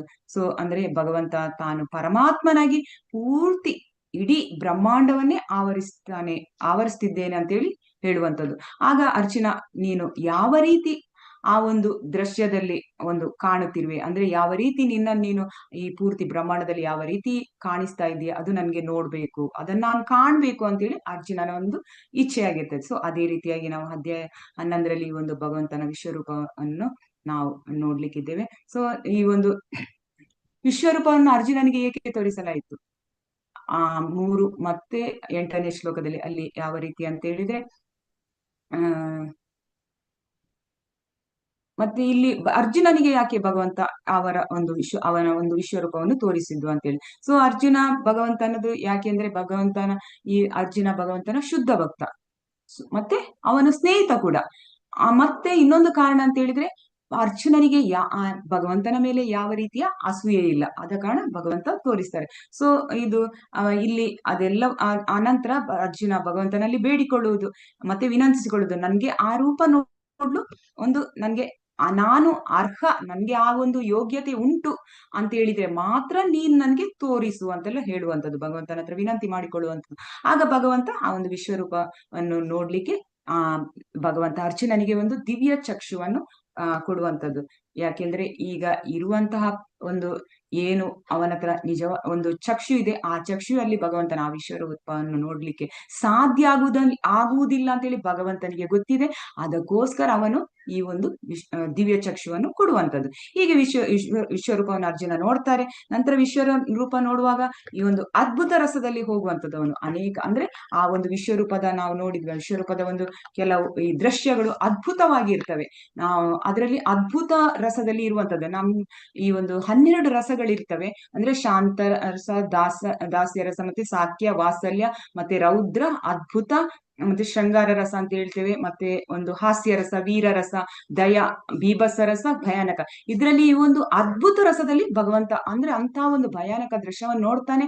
ಅದು ಅದ್ಭುತ, ಅವನಿಗೆ ಆ ದೃಶ್ಯವನ್ನೆಲ್ಲ ನೋಡುವಾಗ ತುಂಬಾ ಅದ್ಭುತದಲ್ಲಿರ್ತಾನೆ. ಸೊ ಆ ಒಂದು ದೃಶ್ಯವನ್ನು ನೋಡುವಂಥದ್ದು, ಅವನಿಗೆ ಆ ದೃಶ್ಯ ನೋಡುವಾಗ ಅವನ ಬಾಯಿಂದ ಮಾತೇ ಒಂದು ಯಾವ ಮಾತನ್ನ ಅವನಿಗೆ ಆಡ್ಲಿಕ್ಕೆ ಆಗಲ್ಲ. ಸೊ ಆ ಹೊತ್ತಿನಲ್ಲಿ ಈ ಒಂದು ಸಂಜಯನ ಮುಖಾಂತರ ನಮಗೆ ವಿಶ್ವರೂಪದ ವರ್ಣನೆಯನ್ನು ತಿಳಿಯುವಂಥದ್ದು. ನಂತರ ಕೃಷ್ಣ ಮತ್ತು ಅರ್ಜುನನ ನಡುವಿನ ಸಂಬಂಧದಲ್ಲಿ ಬದಲಾವಣೆ ಅಧ್ಯಾಯ 14ರಲ್ಲಿ ಯಾವಾಗ ಭಗವಂತ ಆ ಉಗ್ರ ರೂಪ ತೋರಿಸ್ತಾರೆ, ಈ ಒಂದು ವಿಶ್ವರೂಪದಲ್ಲಿ ಇವತ್ತು ನಮ್ಗೆ ಕಾಣ್ಲಿಕ್ಕಿದ್ದೇವೆ. ಸೊ ಆ ಭಗವಂತ ಆ ಒಂದು ಉಗ್ರ ರೂಪ ತೋರಿಸುವಾಗ ಅರ್ಜುನ ನೋಡ್ತಾನೆ. ಆಗ ಅವನ ಅದ್ಭುತ ರಸದಲ್ಲಿ ಮುಳುಗಿರ್ತಾನೆ. ಅವನು ಕೇಳುವಂಥದ್ದು ಭಗವಂತನ ಹತ್ರ, ಉಗ್ರ ರೂಪನೇ ನೀನು ಯಾರು ಅಂತ ಕೇಳುವಂಥದ್ದು. ಮತ್ತೆ ನೀನು ಆದಿ ಪುರುಷ, ನೀನು ಇಲ್ಲಿ ಬಂದಿರುವ ಉದ್ದೇಶ ಏನು, ಮತ್ತೆ ನನ್ಗೆ ಅರ್ಥ ಆಗುದಿಲ್ಲ, ನೀನು ಯಾವ ಉದ್ದೇಶಕ್ಕೆ ಬರ್ತಾ ಇದ್ದೇನೆ, ನಾನ್ ತಿಳಿಯಲಾರೇನಂತೆಲ್ಲ ಹೇಳುವಂಥದ್ದು. ಆದ್ದರಿಂದ ನಿನ್ನನ್ನು ತಿಳಿಯಬೇಕೆಂದು ಬಯಸುತ್ತಿದ್ದೇನೆ. ಆಗ ಭಗವಂತ ಹೇಳುವಂಥದ್ದು, ನಾನು ಕಾಲ ಅಂತೇಳಿ ಹೇಳ್ತಾರೆ. ಸೊ ಕಾಲ ಅಂದ್ರೆ ಎಲ್ಲರನ್ನು ನಾಶ ಮಾಡಲು ನಾನು ಇಲ್ಲಿಗೆ ಬಂದಿದ್ದೇನೆ. ಕಾಲ ಅಂದ್ರೆ ನಾಶ ಅಂತ, ಪರಮಪ್ರಭುವಿನ ಇಚ್ಛೆಯ ಅನುಗುಣವಾಗಿ ಎಲ್ಲಾ ಅಭಿವ್ಯಕ್ತಿಗಳು ನಾಶವಾಗಬೇಕು ಅಂತೇಳಿ ಇಲ್ಲಿ ನಾವು ತಿಳಿಬೇಕಾಗ್ತದೆ. ಯಾಕಂದ್ರೆ ಇದು ಪ್ರಕೃತಿಯ ನಿಯಮ, ಇದು ಯಾರ ಇಚ್ಛೆ? ಭಗವಂತನ ಇಚ್ಛೆ ಅಂತೇಳಿ ಇಲ್ಲಿ ಹೇಳ್ತಾ ಇದ್ದಾರೆ. ಸೊ ಭಗವಂತ ಹೇಳ್ತಾರೆ, ಈ ಯುದ್ಧದಲ್ಲಿ ಅರ್ಜುನನಿಗೆ ಹೇಳುವಂತದ್ದು ನೀನು ನಿಮಿತ್ತ ಮಾತ್ರ ಅಂತೇಳಿ. ಸೊ ಆ ವಿಶ್ವರೂಪದಲ್ಲಿ ಅಲ್ಲಿ ಕಾಲದಲ್ಲಿ ಆ ಕಾಲ ಇದ್ರಲ್ಲಿ ಈ ಯುದ್ಧದ ಭವಿಷ್ಯ ಎಲ್ಲ ಗೊತ್ತಾಗ್ತದೆ, ಅಂದ್ರೆ ಮುಂದೇನು ಯುದ್ಧದಲ್ಲಿ ಆಗ್ತಿದೆ ಅಂತ ಹೇಳಿ. ಸೊ ಭಗವಂತ ಹೇಳ್ತಾರೆ ಅರ್ಜುನನಿಗೆ, ಮುಂದೆ ಈ ಯುದ್ಧದ ಮುಂದಿನ ಒಂದು ದೃಶ್ಯ ಯಾವ ರೀತಿ ಅಂತ ಹೇಳಿ, 18 ಅಕ್ಷೋಹಿಣಿ ಸೈನ್ಯ ಯಾವುದು ಅದು ವಾಪಸ್ ಹೋಗುವಂತಿಲ್ಲ, ಅಂದ್ರೆ ಯಾರು ಬೆನ್ನು ಮಾಡಿ ಹೋಗುವಂತಿಲ್ಲ, ಅಂದ್ರೆ ರಿಟರ್ನ್ ಹೋಗ್ಲಿಕ್ಕೇನಿಲ್ಲ, ಅವರೆಲ್ಲರೂ ಇಲ್ಲಿ ಹತರಾಗ್ಲೇಬೇಕು ಅಂತೆಲ್ಲ ಹೇಳುವಂಥದ್ದು. ಕೃಷ್ಣ ಹೇಳುವಂಥದ್ದು ಅರ್ಜುನನ್ಗೆ, ನೀನ್ ಅಂದ್ಕೊಳ್ತಿ ಈ ಎಲ್ಲ ಯುದ್ಧ ನೀನು ಮಾಡ್ತಾ ಇದ್ದಿ ಅಂತೇಳಿ ಅಂದ್ಕೊಳ್ಬೋದು, ಆದ್ರೆ ನೀನು ಮಾಡ್ತಾ ಇಲ್ಲ, ಎಲ್ಲ ನನ್ನ ಮುಖಾಂತರ ಇದು ಆಗುವಂಥದ್ದು, ನೀನು ನಿಮಿತ್ತ ಮಾತ್ರ, ನೀನು ಸಾಧನ ಮಾತ್ರ ಅಂತೇಳಿ ಭಗವಂತ ಅರ್ಜುನನಿಗೆ ಹೇಳುವಂಥದ್ದು. ಈ ರೀತಿ ಕೃಷ್ಣನಿಗೆ ನಿಮಿತ್ತನಾಗುವುದು ಎಂಬುದರ ಒಂದು ಇದನ್ನು ನಾವು ಇವತ್ತಿನ ಒಂದು ತರಗತಿಯಲ್ಲಿ ಕೇಳಬಹುದು. ಸೊ ಅಧ್ಯಾಯ 11 ವಿಶ್ವರೂಪ ದರ್ಶನ ಯೋಗ, ಅರ್ಜುನನ ಮನವಿ ಮತ್ತು ಕೃಷ್ಣನ ವಿಶ್ವರೂಪ ವಿವರಣೆ. 1 ರಿಂದ 8 ಶ್ಲೋಕ ತನಕ ನಾವು ಇಂದಿನ ತರಗತಿಯಲ್ಲಿ ನೋಡಿದ್ವಿ. ಮತ್ತೆ ಸಂಜಯನ ವಿಶ್ವರೂಪದ ವಿವರಣೆ, ಕಾಲ, ರೂಪ ಅದೆಲ್ಲ ನೋಡ್ಲಿಕ್ಕಿದ್ದೇವೆ. 9 ರಿಂದ 31 ಮೊನ್ನೆ ನೋಡಿದ್ವಿ. ಸೊ 15 ರಿಂದ 34 ತನಕ ಕಾಲರೂಪ, ಕೃಷ್ಣನಿಗೆ ನಿಮಿತ್ತನಾಗಲು ಸೂಚನೆಗಳು 32, 34. ಅರ್ಜುನನ ಪ್ರಾರ್ಥನೆಗಳನ್ನು ನೋಡ್ಲಿಕ್ಕಿದ್ದೇವೆ, ಆ ಒಂದು ಭಯಾನಕ ದೃಷ್ಟಿ ನೋಡಿದ ನಂತರ. ಮತ್ತೆ ಶುದ್ಧ ಭಕ್ತರು ಕೃಷ್ಣನ 2 ಕೈಗಳ ರೂಪವನ್ನು ನೋಡ್ತಾರೆ, ಅಂದ್ರೆ ಶುದ್ಧ ಭಕ್ತರು ಭಗವಂತನ ಯಾವ ರೂಪವನ್ನು ನೋಡ್ಲಿಕ್ಕೆ ಇಷ್ಟಪಡುವುದಿಲ್ಲ, ಅವರು ಭಗವಂತನ ಒಂದು ಶ್ಯಾಮ ಸುಂದರ ರೂಪವನ್ನು ನೋಡ್ಲಿಕ್ಕೆ ಇಷ್ಟಪಡ್ತಾರೆ ಅಂತೇಳಿ ಇವತ್ತಿನ ಅಧ್ಯಾಯಕ್ಕೆ ನಾವು ನೋಡ್ಲಿದ್ದೇವೆ. ಇದನ್ನು ಸ್ವಲ್ಪ ನಾವು ತಿಳಿಯೋಣ. ಸೊ ಅಧ್ಯಾಯ 11 ವಿಶ್ವರೂಪದ ಬಗ್ಗೆ ಏನೆಲ್ಲ ತಿಳಿಸಿಕೊಡ್ತಾರೆ ಅಂತ ಇವತ್ತು ನಾವು ನೋಡ್ಲಿಕ್ಕಿದ್ದೇವೆ. ಈ ಒಂದು ಅಧ್ಯಾಯದಲ್ಲಿ ಸಂಜೆಯ ವಿಶ್ವರೂಪನ ವಿವರಣೆ ಮಾಡುವಂಥದ್ದು, ಅರ್ಜುನ ಆ ಒಂದು ಅದ್ಭುತ ರೂಪ ನೋಡಿ ಮುಖ ವಿಸ್ಮಿತನಾಗುವಂಥದ್ದು, ಸಂಜೆಯ ಧೃತರಾಷ್ಟ್ರನಿಗೆ ವಿಶ್ವರೂಪದ ವರ್ಣನೆ ಮಾಡುವಂಥದ್ದು. ನಂತರ ಕಾಲ ಅಂತೇಳಿ ಭಗವಂತ ಹೇಳುವಂಥದ್ದು, ಅಂದ್ರೆ ಯುದ್ಧದಲ್ಲಿ ಇನ್ನು ಮುಂದಿನ ದೃಶ್ಯದಲ್ಲಿ ಯುದ್ಧದ ಪರಿಣಾಮಗಳನ್ನೆಲ್ಲ ಕೃಷ್ಣ ಅರ್ಜುನನಿಗೆ ಹೇಳುವಂಥದ್ದು. ಸೊ ಕೃಷ್ಣನಿಗೆ ನಿಮಿತ್ತನಾಗಲು ಸೂಚನೆ, ನೀನು ನೆಪ ಮಾತ್ರ, ನೀನು ಮಾಡ್ತಾ ಇದ್ದೀ ಅಂತ ನೀನು ಅಂದ್ಕೊಳ್ಬೇಡ, ನೀನು ಯುದ್ಧ ಮಾಡದಿದ್ರು ಆ ಯುದ್ಧ ಸಂಭವಿಸ್ತದೆ, ನೀನು ಇಲ್ಲಿರುವವರನ್ನು ನೀನು ಸಾಯಿಸದಿದ್ರು ಅವರು ಬೇರೊಂದು ರೀತಿಯಲ್ಲಿ ಸಾಯ್ತಾರೆ ಅಂತೇಳಿ ಹೇಳುವಂಥದ್ದು. ಸೊ ನಂತರ ಅರ್ಜುನನ ಪ್ರಾರ್ಥನೆಗಳನ್ನು ನಾವು ನೋಡ್ಲಿಕ್ಕಿದ್ದೇವೆ. ಮತ್ತೆ ಶುದ್ಧ ಭಕ್ತರು ಈ ಒಂದು ಕೃಷ್ಣನ ಅಂದ್ರೆ ಭಗವಂತನ 2 ಕೈಗಳ ರೂಪವನ್ನು ನೋಡ್ತಾರೆ, ಅಂದ್ರೆ ಭಗವಂತ ಪ್ರತಿಯೊಬ್ಬರಿಗೂ ದರ್ಶನ ಕೊಡ್ತಾರೆ. ಶುದ್ಧ ಭಕ್ತರನ್ನು ಕಂಡ್ರೆ ಅವನಿಗೆ ಕರುಣೆ, ಯಾಕಂದ್ರೆ ಅವರು ಭಗವಂತನನ್ನು ತುಂಬಾ ಪ್ರೀತಿಯಿಂದ ಕಾಣುವಂಥದ್ದು. ಅಂತವರಿಗೆ ಅವರು ಅದೇ ರೀತಿ ಒಂದು ಶ್ಯಾಮ ಸುಂದರ ರೂಪದಲ್ಲಿ ಒಂದು ದರ್ಶನ ನೀಡುವಂಥದ್ದು. ಆನಂತರ ಭಕ್ತರಲ್ಲದವರಿಗೆ ಅವರು ಕಾಲನ ರೂಪದಲ್ಲಿ, ಅಂದ್ರೆ ಈ ಒಂದು ಶುದ್ಧ ಭಕ್ತ ಕಾಲನ ರೂಪದಲ್ಲಿ ದರ್ಶನ ನೀಡುವಂಥದ್ದು. ಅಂತೂ ಭಗವಂತ ಎಲ್ಲರಿಗೂ ದರ್ಶನ ಕೊಡ್ತಾನೆ. ಸೊ ಶುದ್ಧ ಭಕ್ತರು 2 ಕೈಗಳ ಶ್ಯಾಮ ಸುಂದರ ರೂಪವನ್ನು ನೋಡಲು ಬಯಸ್ತಾರೆ, ಆದ ಕಾರಣ ಭಗವಂತ ಅವರಿಗೆ ಅದೇ ರೀತಿ ಒಂದು ಕಾಣಿಸಿಕೊಳ್ತಾರೆ ಅಂತೇಳಿ ಇಲ್ಲಿ ನಾವು ತಿಳಿಲಿಕ್ಕಿದ್ದೇವೆ.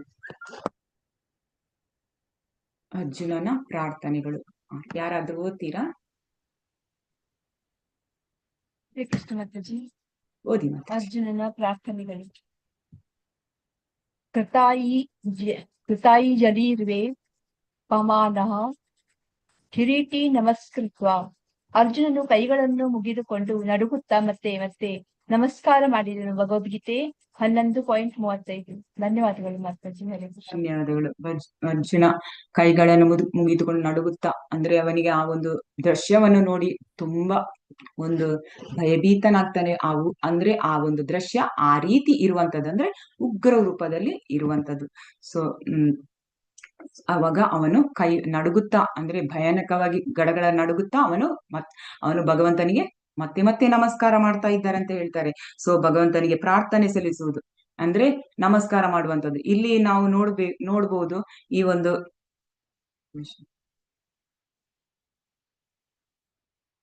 ಸೊ ಇಲ್ಲಿ ಪ್ರಾರ್ಥನೆ ಯಾವ ರೀತಿ ಮಾಡುವುದನ್ನು, ಅರ್ಜುನನ ಪ್ರಾರ್ಥನೆಗಳು, ಇದು ಒಂದು ಪ್ರಾರ್ಥನೆ ಯಾವ ರೀತಿ ನಾವು ಭಗವಂತನಿಗೆ ನಮ್ಮ ಪ್ರಾರ್ಥನೆಗಳನ್ನು ಸಲ್ಲಿಸ್ಬೇಕಂತೇಳಿ ನಾವು ಇಲ್ಲಿ ಅರ್ಜುನನ ಮುಖಾಂತರ ನೋಡ್ಬೇಕಾಗಿದೆ. ಯಾಕಂದ್ರೆ ನಾವು ಪ್ರಾರ್ಥನೆ ಮಾಡ್ತೇವೆ, ಅದು ಇದು ಅರ್ಜುನನ ತರ ನಾವು ಪ್ರಾರ್ಥನೆ ಮಾಡ್ತಾ ಇಲ್ಲ.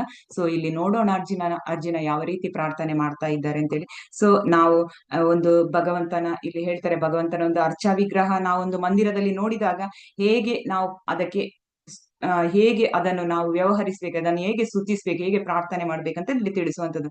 ಸೊ ಅರ್ಜುನ ಪ್ರಾರ್ಥನೆ ಸಲ್ಲಿಸುವ ರೀತಿಯಲ್ಲಿ ನಾವು ಕೂಡ ಭಗವಂತನಿಗೆ ಆ ರೀತಿ ಪ್ರಾರ್ಥನೆ ಸಲ್ಲಿಸಬೇಕು ಅಂತೇಳಿ ನಾವಿಲ್ಲಿ ತಿಳಿಬಹುದು. ಸೊ ಮೊದಲು ಭಗವಂತನ ವಿಗ್ರಹ ಕಂಡ ಕೂಡಲೇ ಅಲ್ಲಿ ನಾವು ಭಗವಂತನನ್ನು ಸ್ತುತಿಸ್ಬೇಕಂತ ಹೇಳ್ತಾರೆ. ಅರ್ಜುನ ಆ ರೀತಿ ಮಾಡುವಂತದ್ದು.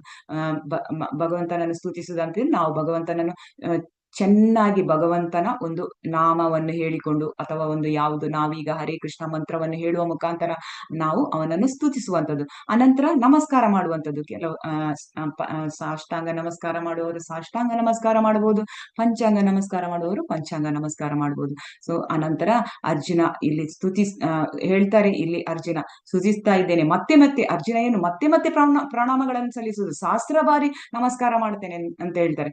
ನಾವು ದೇವಸ್ಥಾನದಲ್ಲಿ ಹೋದ್ರೆ 1-2 ಸಲ ನಮಸ್ಕಾರ ಮಾಡುವಾಗಲೇ ನಮ್ಗೆ ತುಂಬಾ ಅಯ್ಯೋ ತುಂಬಾ ಕಷ್ಟ ಆಗುತ್ತೆ. ಆದ್ರೆ ಅರ್ಜುನ ಇಲ್ಲಿ ಹೇಳ್ತಾರೆ, ನಾವು ಹೇಳ್ತಾರೆ ಆಚಾರ್ಯರು, ನಾವು ಎಷ್ಟು ಹಿಂದಿನ ಆಚಾರ್ಯರು ಕೆಲವರು ದಿನಕ್ಕೆ 1,000 ಬಾರಿ ಭಗವಂತನಿಗೆ ಒಂದು ಪ್ರಣಾಮಗಳನ್ನು ಮಾಡುವಂಥದ್ದು, ಅಥವಾ ಅವರ ಹಿರಿಯ ವೈಷ್ಣವರಿಗೆ ಪ್ರಣಾಮಗಳನ್ನು ಮಾಡುವಂಥದ್ದು, ನಮಸ್ಕಾರ ಮಾಡುವಂಥದ್ದು. ಅಂದ್ರೆ ನಮಸ್ಕಾರ ಮಾಡುವಾಗ ಯಾವ ರೀತಿ ಅಂದ್ರೆ ಈ ಒಂದು ಸಾಷ್ಟಾಂಗ ನಮಸ್ಕಾರ ಮಾಡುವಂಥದ್ದು. ಆದರೆ ನಮಗೆ ಆತರ ನಾವು ಅವರನ್ನ ಅನುಕರಣೆ ಮಾಡುವಾಗಿಲ್ಲ, ಯಾಕಂದ್ರೆ ನಮಗೆ ಆ ರೀತಿ ನಮಸ್ಕಾರ ಮಾಡ್ಲಿಕ್ಕೆ ನಮ್ಮಿಂದ ಈ ಒಂದು ಇದರಲ್ಲಿ ಸಾಧ್ಯವಾಗ್ತಾ ಇಲ್ಲ. ಸೊ ಅನಂತರ ಹೇಳುವಂಥದ್ದು, ಭಗವಂತನಲ್ಲಿ ನಾವು ಕ್ಷಮೆ ಯಾಚಿಸ್ಬೇಕಂದ್ರೆ ಅರ್ಜುನನು ಅದೇ ರೀತಿ ಮಾಡ್ತಾ ಇದ್ದಾನೆ. ಭಗವಂತನ ಹತ್ರ ಕ್ಷಮೆ ಯಾಚಿಸುವುದು ಅಂದ್ರೆ ನಾವು ಒಂದು ತಿಳಿದೋ ಅಥವಾ ತಿಳಿಯದೆಯೋ ಅಥವಾ ಉದ್ದೇಶ ಪೂರ್ವಕವಾಗಿಯೋ ಅಥವಾ ತಪ್ಪುಗಳನ್ನು ಮಾಡಿರ್ತೇವೆ. ಸೊ ಭಗವಂತನ ಒಂದು ಶುದ್ಧ ಭಕ್ತರಿಗೆ ಏನಾದ್ರೂ ನಾವು ಹೇಳಿರ್ತೇವೆ ಈ ರೀತಿ ಏನಾದ್ರೂ ಬೇರೆ ಬೇರೆ ರೀತಿಯಲ್ಲಿ, ಅಥವಾ ಶುದ್ಧ ಭಕ್ತರಲ್ಲದವರಿಗೆ ಕೂಡ ನಾವು ಏನಾದ್ರೂ ಒಂದು ಜೀವಿಗಳಿಗೆ ಅಥವಾ ಏನಾದ್ರೂ ನಮ್ಮ ಹಿರಿಯವರಿಗೆ ಅಥವಾ ನಮ್ಮ ಕಿರಿಯವರಿಗೆ ಏನಾದ್ರೂ ಸಣ್ಣ ಅಥವಾ ದೊಡ್ಡ ಅಥವಾ ಏನು ತಪ್ಪು ನಮ್ಮಿಂದ ಆಗಿದೆ ಅಂತ ನಮ್ಗೆ ಅರಿವಿಗೆ ಬರದಿದ್ರು ನಾವು ಭಗವಂತನ ಹತ್ರ ಪ್ರತಿಯೊಂದು ವಿಷಯಕ್ಕೆ ಕ್ಷಮೆ ಯಾಚಿಸ್ಬೇಕಂದ್ರೆ ನಮ್ಗೆ ಯಾವ್ದು ತಿಳಿದಿರುವುದಿಲ್ಲ, ನಾವು ತಪ್ಪು ಮಾಡಿರ್ತೇವಾ ಇಲ್ಲ ಅಂತೇಳಿ. ಅದಕ್ಕೆ ಹೇಳ್ತಾ ಇದ್ದಾರೆ ನಾವು ಭಗವಂತನ ಹತ್ರ ಕ್ಷಮೆ ಯಾಚಿಸ್ಬೇಕು. ಹಾಗೆ ಅರ್ಜುನನು ಕೂಡ ಇಲ್ಲಿ ಕ್ಷಮೆ ಯಾಚಿಸ್ತಾರೆ. ಸೊ ನಂತರ ನಾವು ಭಗವಂತನಲ್ಲಿ ವಿನಂತಿ ಮಾಡಿಕೊಳ್ಬೇಕು. ಏನಂತ ವಿನಂತಿ ಮಾಡ್ಕೊಳ್ಳೋದು, ನಾವು ಭಗವಂತ ನಾನು ನಿನ್ನ ಜೊತೆ ಎಷ್ಟೋ ಜನ್ಮಗಳಿಂದ ಇದ್ದೇನೆ, ನಿನ್ನ ಜೊತೆ ನೀನು ನನ್ನ ಜೊತೆ ಪರಮಾತ್ಮನಾಗಿ ನನ್ನ ಹೃದಯದಲ್ಲಿ ಸದಾ ಸನಾತನವಾಗಿ ಇದ್ದೀಯಾ. ಮತ್ತೆ ನಾನು ಎಂತೆಂತ ಹೀನ ಕೆಲಸಗಳನ್ನ ಮಾಡ್ತಾ ಬಂದಿದ್ದೇನೆ, ಆದ್ರೂ ನೀನು ನನ್ಗೆ ಒಂದು ದಿನನೂ ನನ್ಗೆ ನೀನು ಏನು ಒಂದು ಅದಕ್ಕೆ ಏನು ಒಂದು ನನಗೆ ಯಾವ ಒಂದು ಶಿಕ್ಷೆಯನ್ನು ಕೊಡದೆ ನನ್ಗೆ ಆ ರೀತಿ ನೀನು ನನ್ನ ಹೃದಯದಲ್ಲಿ ಮತ್ತೆ ಮತ್ತೆ ಇದ್ದೀಯಾ. ಆ ಕೊಳಕು ಹೃದಯದಲ್ಲಿ ನೀನು ಪರಮಾತ್ಮನಾಗಿ ಮತ್ತೆ ಮತ್ತೆ ಪ್ರತಿ ಜನ್ಮದಲ್ಲಿ ಬರ್ತಾ ಇದ್ದೀಯಾ. ಆದ ಕಾರಣ ನಾನು ಇದೇ ರೀತಿ ನೀನು ಮುಂದಕ್ಕೆ ನನ್ನ ಜೊತೆಯಲ್ಲಿ ಇರ್ಬೇಕು, ನಾನು ಈ ರೀತಿ ನಿನ್ನನ್ನು ಸ್ತುತಿಸ್ತಾ ಇರ್ಬೇಕು, ಸದಾ ನಿನ್ನ ನೆನಪು ಮಾಡ್ಬೇಕು, ಸದಾ ನಾನು ನಿನ್ನ ಭಗವಂತ ನಿನ್ನ ಸೇವೆಯನ್ನು ಮಾಡುವಂತಾಗಲಿ ಅಂತೇಳಿ ನಾವು ಅವನ ಹತ್ರ ವಿನಂತಿ ಮಾಡಿಕೊಳ್ಬೇಕಂತ ಹೇಳ್ತಾರೆ. ಸೊ ಇಲ್ಲಿ ನಾವಾದ್ರೆ ಏನ್ ಮಾಡ್ತೇವೆ, ಮನೆಯಿಂದ ಹೋಗುವಾಗಲೇ ಭಗವಂತನ ಮಂದಿರಕ್ಕೆ ಹೋಗುವ ಮೊದಲೇ ನಮ್ದು ಏನಾದ್ರು ನಮ್ಗೆ ಅದು ಅನೇಕ ವಿಷಯಗಳಿರ್ತವೆ. ಅಂದ್ರೆ ಹೇಳ್ತಾರೆ ಆಚಾರ್ಯರು, ನಮ್ಮ ಹತ್ರ ತುಂಬಾ ದೊಡ್ಡ ಲಿಸ್ಟ್ ಇರುತ್ತೆ ಅಂತೆ ನಮ್ಗೆ ಭಗವಂತನ ಹತ್ರ ಕೇಳಲಿಕ್ಕೆ, ಅಷ್ಟು ದೊಡ್ಡ ಲಿಸ್ಟ್ ಮಾಡಿ ಇಟ್ಕೊಳ್ತೇವೆ. ಮತ್ತೆ ನಾವು ಭಗವಂತನ ಹತ್ರ ಒಂದು ವ್ಯವಹಾರ ಮಾಡ್ಲಿಕ್ಕೆ ಹೋಗುವಂಥದ್ದು. ಅಂದ್ರೆ ನೀನು ನನ್ಗೆ ಹೀಗೆ ಕೊಟ್ರೆ ನಾನ್ ನಿಂಗೆ ಹೀಗೆ ಕೊಡ್ತೇನೆ, ಏನಾದ್ರೂ ಕೊಡ್ತೀನಿ ಅಂತ ಹೇಳಿದ್ರೆ ಕೆಲವರು ಹೇಳ್ತಾರೆ, ನೀನ್ ನಂಗೆ ಈ ತರ ಕೊಟ್ರೆ ನಾನ್ ನಿಂಗೆ ತುಪ್ಪದ ದೀಪ ಹಚ್ಚಿಸ್ತೇನೆ, ಇಷ್ಟು ಬಾರಿ ಮತ್ತೆ ಎಷ್ಟೋ ತೆಂಗಿನಕಾಯಿಗಳನ್ನು ನಾನು ಅರ್ಪಿಸ್ತೇನೆ, ಈ ತರ ಎಲ್ಲ ಹೇಳುವಂಥದ್ದು ಸಾಮಾನ್ಯ ಈ ರೂಢಿ ಈ ಕಲಿಯುಗದಲ್ಲಿ. ಸೊ ಆ ರೀತಿ ವ್ಯವಹಾರ ಮಾಡುವಂಥದ್ದು ಇಲ್ಲಿ ಹೇಳ್ತಾರೆ. ಆ ರೀತಿ ಅಲ್ಲ, ಭಗವಂತನಲ್ಲಿ ನಾವು ವಿನಂತಿ ಮಾಡ್ಕೊಳ್ಬೇಕು. ನಮ್ಗೆ ಗೊತ್ತಿಲ್ಲ ಏನು, ಆದ್ರೆ ನಮ್ಮನ್ನು ಈ ಒಂದು ಭಕ್ತಿ ಸೇವೆಯಲ್ಲಿ ಸದಾ ತೊಡಗಿಸು. ಅದಕ್ಕೆ ನೀನು ನನ್ನ ಹೃದಯದಲ್ಲಿ ಪರಮಾತ್ಮನಾಗಿದ್ದೀಯಾ, ನೀನು ನಮ್ಗೆ ಅದಕ್ಕೆ ಯಾವಾಗಲೂ ನಮಗೆ ಒಂದು ಏನು ಅದಕ್ಕೆ ಒಂದು ಸೂಚನೆಯನ್ನು ಕೊಡ್ತಾ ಇರಬೇಕು ಅಂತೇಳಿ ಇಲ್ಲಿ ಹೇಳುವಂಥದ್ದು. ಸೊ ಅರ್ಜುನನು ಕೂಡ ಇದೇ ರೀತಿ ಪ್ರಾರ್ಥನೆ ಮಾಡುವಂಥದ್ದು. ಸೊ ಅರ್ಜುನ ನಮ್ಗೆ ತಿಳಿಸ್ತಾ ಇದ್ದಾನೆ ಯಾವ ರೀತಿ ಪ್ರಾರ್ಥನೆ ಮಾಡ್ಬೇಕು ಅಂತ. ನೋಡೋಣ, ಈ ಒಂದು ಶ್ಲೋಕ 35ರಿಂದ 46 ತನಕ ಒಬ್ಬೊಬ್ಬರೇ ಓದ್ಬೋದು. 35ರಿಂದ 46 ಅರ್ಜುನನ ಪ್ರಾರ್ಥನೆಯನ್ನು ನಾವೊಮ್ಮೆ ಓದೋಣ. ಶ್ಲೋಕ ಮತ್ತು ಅನುವಾದ ಓದ್ಬೋದು ಯಾರಿಗೆ ಇಷ್ಟ ಉಂಟು. 35 11 ಓದಿ ಮಾತಾಜಿ. ಓದಿ ಮಾತಾಜಿ, ನಾ ಆಮೇಲೆ ಓದ್ತೇನಂತೆ. ಹರೇ ಕೃಷ್ಣ. ಓದಿ ಯಾರೋ ಓದ್ತಾ ಅಂದ್ರು ಮಾತಾಜಿ. ಅಡ್ಡಿಲ್ಲ, ಒಬ್ಬೊಬ್ಬರು ಶ್ಲೋಕ 35. ಒಂದು ಸಂಜಯ echo ಬರ್ತಾ ಉಂಟು. ಹರೇ ಕೃಷ್ಣ. ಹೌದು ನಂದೇ ಇರ್ಬೇಕು ಮಾತಾಜಿ ಅದು. ಇರ್ಲಿ ಮಾತಾಜಿ, ನಾ ಆಮೇಲೆ ಓದ್ತೀನಂತೆ. ಹರೇ ಕೃಷ್ಣ. ಓದಿ ಮಾತಾಜಿ. ಹರೇ ಕೃಷ್ಣ. ಓದಿ ಓದ್ಲಾ ಮಾತಾಜಿ? ಓದಿ ಓದಿ ಓದಿ. ಸಂಜಯ ಉವಾಚ ಏತಚ್ಛುತ್ವಾ ವಚನಂ ಕೇಶವಸ್ಯ ಕೃತಾಂಜಲಿರ್ವೇಪಮಾನಃ ಕಿರೀಟಿ ನಮಸ್ಕೃತ್ವಾ ಭೂಯಾ ಏವಃ ಕೃಷ್ಣಂ ಸಗದ್ಗದಂ ಭೀತ ಪ್ರಣಮ್ಯ. ಅನುವಾದ ಮತ್ತೆ ಭಾವಾರ್ಥ ಎರಡು ಓದ್ಲಾ ಮಾತಾಜಿ? ಬೇಡ, ಭಾವಾರ್ಥ ಬೇಡ ಮಾತಾಜಿ, ಅನುವಾದ ಮಾತ್ರ ಸಾಕು ಮಾತಾಜಿ. ಸಂಜಯನು ಧೃತರಾಷ್ಟ್ರನಿಗೆ ಹೀಗೆ ಹೇಳಿದನು: ರಾಜನೇ, ದೇವೋತ್ತಮ ಪರಮಪುರುಷನ ಈ ಮಾತುಗಳನ್ನು ಕೇಳಿ ಅರ್ಜುನನು ಕೈಗಳನ್ನು ಮುಗಿದುಕೊಂಡು ನಡುಗುತ್ತಾ ಮತ್ತೆ ಮತ್ತೆ ನಮಸ್ಕಾರ ಮಾಡಿದನು.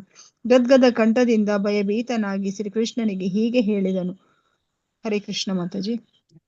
ಹರೇ ಕೃಷ್ಣ ಮಾತಾಜಿ. ಇಲ್ಲಿ ಹೇಳ್ತಾರೆ, ಇದು ಭಗವಂತ ಈ ಒಂದು ಅರ್ಜುನ ಕಾಲರೂಪ ಆಗಿಕೊಂಡು ಭಯಗೊಂಡಾಗ ಅವನ ಕೈ ಮುಗಿದು ಭಗವಂತನಲ್ಲಿ ನಾನು ತಿಳಿದೆ, ಈಗ ನೀನು ದೇವೋತ್ತಮ ಪರಮ ಪುರುಷ ಅಂತೇಳಿ ಅರ್ಜುನನಿಗೆ ಅವನು ಮೊದಲು ನಮಸ್ಕಾರ ಮಾಡುವಂಥದ್ದು. ಅಂದ್ರೆ ಅದು ಯಾವ ರೀತಿ ಗದ್ಗದ ಕಂಠದಿಂದ ಅವನು ಭಯಭೀತನಾಗಿ ಭಗವಂತನಿಗೆ ಕೈ ಮುಗಿಯುವಂಥದ್ದು.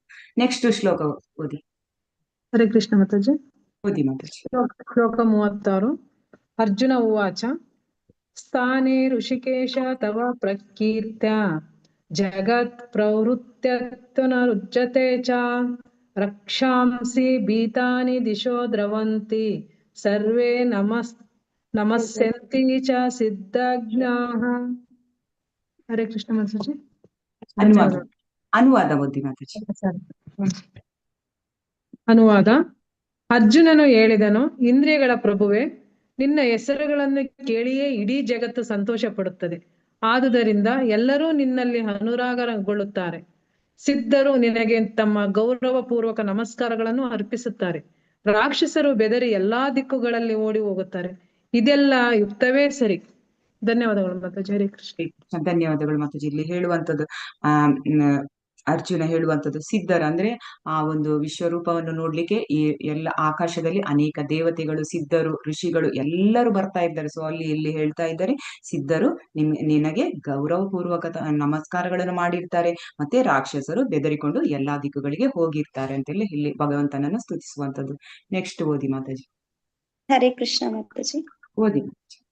ಕಸ್ಮಾಚ ತೇನಾನಮೇರನ್ಮಹಾತ್ಮನ್ ಗರೀಯಸೆ ಬ್ರಹ್ಮಣೋಪ್ಯಾಧಿಕರ್ತ್ರೆ ಅನಂತ ದೇವೇಶ ಜಗನ್ನಿವಾಸ ತ್ವಮಕ್ಷರಂ ಸದಸತ್ಪರಂ ಯತ್. ಅನುವಾದ. ಬ್ರಹ್ಮನಿಗೂ ಶ್ರೇಷ್ಠನಾದ ಮಹಾತ್ಮನೇ, ನೀನು ಆದಿ ಸೃಷ್ಟಿಕರ್ತನು. ಆದುದರಿಂದ ಅವರು ನಿನಗೆ ಭಕ್ತಿಪೂರ್ವಕ ಪ್ರಣಾಮಗಳನ್ನು ಏಕೆ ಅರ್ಪಿಸಬಾರದು? ನೀನು ಅನಂತನು, ದೇವತೆಗಳ ದೇವ, ಜಗನ್ನಿವಾಸನು. ನೀನು ಅಜೇಯನಾದ ಮೂಲನು, ಎಲ್ಲ ಕಾರಣಗಳ ಕಾರಣನು, ಈ ಐಹಿಕ ಅಭಿವ್ಯಕ್ತಿಗೆ ಅತೀತನಾದವನು. ಹರೇ ಕೃಷ್ಣ ಮಾತಾಜಿ. ಹರೇ ಕೃಷ್ಣ ಮಾತಾಜಿ. ಇಲ್ಲಿ ಕೃಷ್ಣ ಯಾಕೆ ಅಷ್ಟು ಒಂದು ಪ್ರಸಿದ್ಧ ಅಥವಾ ಯೋಗ್ಯ ಎಂಬುದನ್ನು ಅರ್ಜುನ ತಿಳಿಸುವಂತದಂದ್ರೆ, ನೀನು ಆದಿ ಸೃಷ್ಟಿಕರ್ತನು, ಬ್ರಹ್ಮನನ್ನು ಸೃಷ್ಟಿಸಿದವನೇ ನೀನು ಅಂತೇಳಿ ಇಲ್ಲಿ ಹೇಳುವಂಥದ್ದು. ಎಲ್ಲಾ ಕಾರಣಗಳ ಕಾರಣ ಅಂತೇಳಿ ಹೇಳುವಂಥದ್ದು. ನೆಕ್ಸ್ಟ್ ಶ್ಲೋಕ ಓದಿ. ಹರೇ ಕೃಷ್ಣ ಮಾತಾಜಿ. ಓದಿ ಮಾತಾಜಿ. ಶ್ಲೋಕ 38. ತ್ವಮಾದಿದೇವ ಪುರುಷ ಪುರಾಣಸ್ತ್ವಮಸ್ಯ ವಿಶ್ವಸ್ಯ ಪರಂ ನಿಧಾನಂ ವೇತಾಸಿ ವೇದ್ಯಂ ಚ ಪರಮಂ ಚ ಧಾಮ ತ್ವಯಾ ತತಂ ವಿಶ್ವಮನಂತ ರೂಪ. ಅನುವಾದ.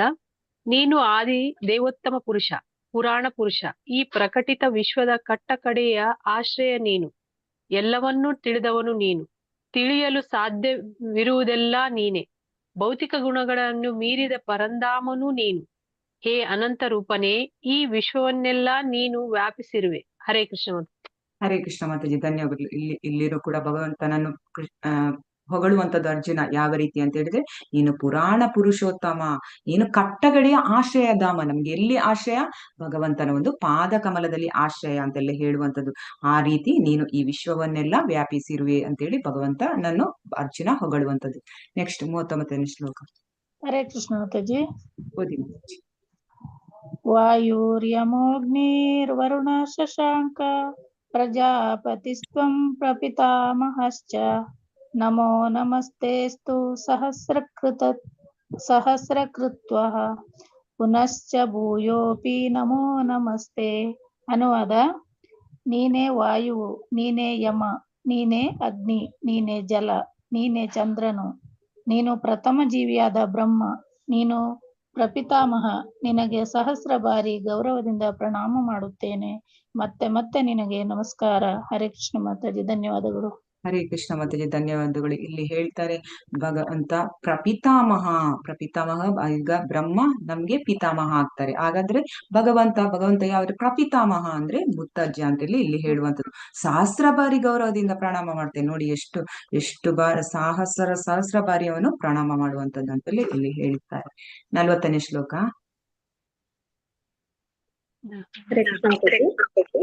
ಓದಿ ಮಾತಾಜಿ. ನಮಃ ಪುರಸ್ತಾಧತಾ ಪೃಷ್ಠತಸ್ತೆ ನಮೋऽस्तु ते सर्वथा एव सर्वा अनन्तवीर्यामिता विक्रमस्त्वं सर्वं समाप्नोषि ततोऽसि ಸರ್ವಃ. ಅನುವಾದ: ನಿನಗೆ ಮುಂದಿನಿಂದ ಹಿಂದಿನಿಂದ ಎಲ್ಲ ಕಡೆಗಳಿಂದ ಪ್ರಣಾಮಗಳು. ಅನಂತ ವೀರ್ಯನೇ, ನೀನು ಅನಂತ ಪರಾಕ್ರಮದ ಪ್ರಭು, ನೀನು ಸರ್ವವ್ಯಾಪಿ, ಆದುದರಿಂದ ಎಲ್ಲವೂ ನೀನೇ. ಕೃಷ್ಣ ಮಾತಾಜಿ. ಹರೇ ಕೃಷ್ಣ ಮಾತಾಜಿ, ಧನ್ಯವಾದಗಳು. ಇಲ್ಲಿ ಅರ್ಚನಾ ಭಗವಂತನಿಗೆ ಎಲ್ಲಾ ದಿಕ್ಕುಗಳಿಂದಲೂ ಪ್ರಣಾಮಗಳನ್ನು ಸಲ್ಲಿಸ್ತಾ ಇದ್ದಾರೆ ಅಂತ ಹೇಳ್ತಾರೆ. ನೆಕ್ಸ್ಟ್ ಓದಿ.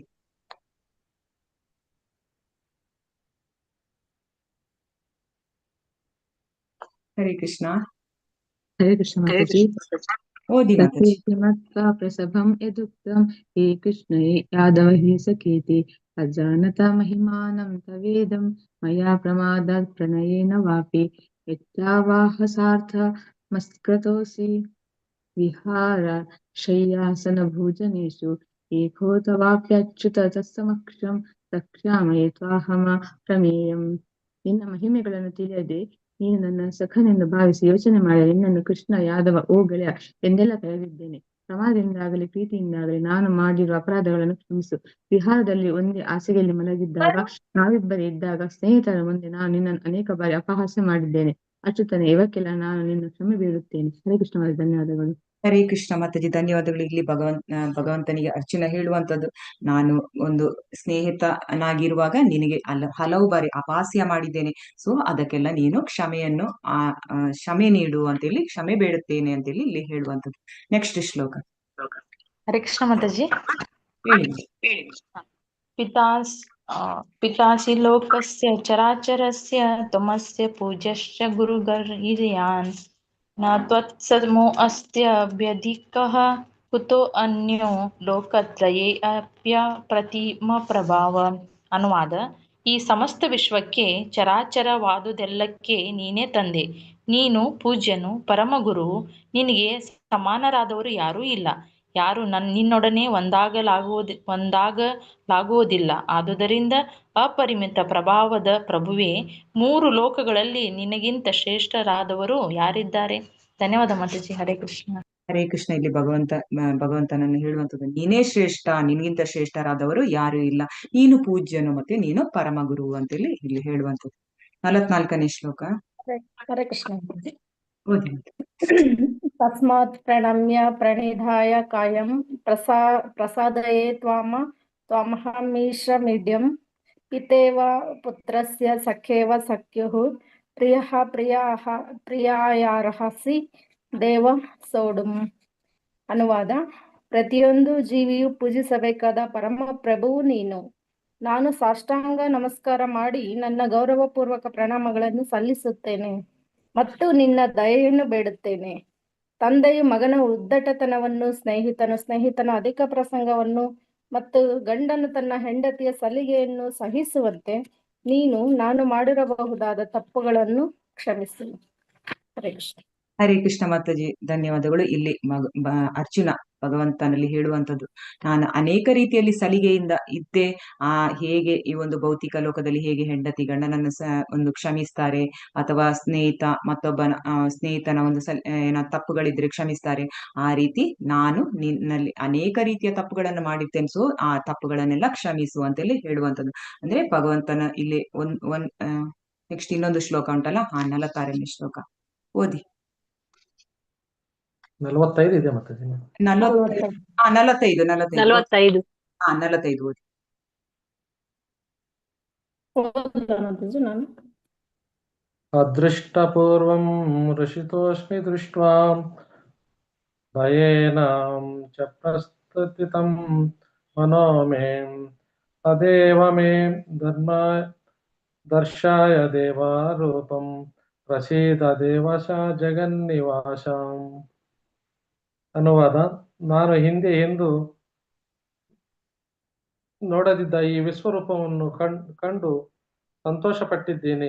ಆದರೆ ಅದೇ ಕಾಲದಲ್ಲಿ ನನ್ನ ಮನಸ್ಸು ಭಯದಿಂದ ತಲ್ಲಣ ಮಾಡಿದೆ. ಹೇ ಪ್ರಭುಗಳ ಪ್ರಭುವೇ, ಜಗನ್ನಿವಾಸನೇ, ನನ್ನಲ್ಲಿ ಕೃಪೆ ಮಾಡಿ ದೇವೋತ್ತಮ ಪರಮಪುರುಷನ ನಿನ್ನ ರೂಪವನ್ನು ನನಗೆ ಮತ್ತೆ ಮತ್ತೆ ಮತ್ತೆ ತೋರಿಸು. ಹರೇ ಕೃಷ್ಣ ಮಾತಾಜಿ.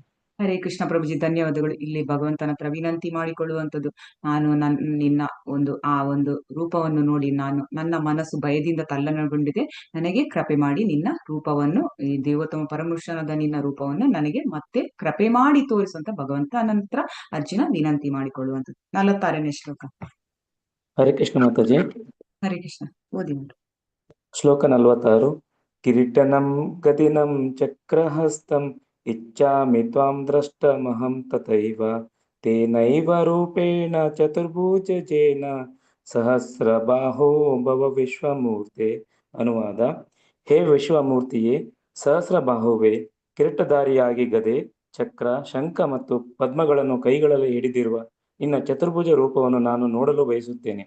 ಆ ರೂಪದಲ್ಲಿ ನಿನ್ನನ್ನು ನೋಡಲು ನಾನು ಕಾತರನಾಗಿದ್ದೇನೆ. ಹರೇ ಕೃಷ್ಣ ಮಾತಾಜಿ. ಧನ್ಯವಾದ ಮಾತಾಜಿ. ಕೃಷ್ಣ ಪ್ರಭುಜಿ, ಧನ್ಯವಾದಗಳು. ಇಲ್ಲಿ ಅರ್ಜುನ ಭಗವಂತನ ಹತ್ರ ನಿನ್ನ ಶಂಖ, ಗದ, ಚಕ್ರ, ಪದ್ಮ ಈ ರೀತಿಯ ಒಂದು ಚತುರ್ಭುಜ ರೂಪವನ್ನು ನಾನು ನೋಡಲು ಬಯಸ್ತೇನೆ ಅಂತೇಳಿ ವಿನಂತಿ ಮಾಡಿಕೊಳ್ಳುವಂಥದ್ದು. ಇಲ್ಲಿ ನಾವು ಈಗ ನೋಡಿದ್ವಿ ಅಂದ್ರೆ ಭಗವಂತನನ್ನು ಪ್ರಾರ್ಥನೆ ಯಾವ ರೀತಿ ಅಂದ್ರೆ, ಭಗವಂತನನ್ನು ಮೊದಲು ಸ್ತುತಿಸುವುದು, ಅನಂತರ ಅವನಿಗೆ ಗೌರವ ಪೂರ್ಣವಾದ ಒಂದು ಪ್ರಣಾಮಗಳನ್ನು ಸಲ್ಲಿಸುವಂಥದ್ದು ಅಥವಾ ನಮಸ್ಕಾರವನ್ನು ಮಾಡುವಂಥದ್ದು, ಮತ್ತೆ ಭಗವಂತನಲ್ಲಿ ನಾವು ಕ್ಷಮೆ ಕೋರುವಂಥದ್ದು. ನಾವು ತಪ್ಪು ಮಾಡಿದೀವಿ ಅಂತೇಳಿ ಆ ರೀತಿ ಅವನ ಹತ್ರ ಕ್ಷಮೆ ಕೋರುವಂಥದ್ದು.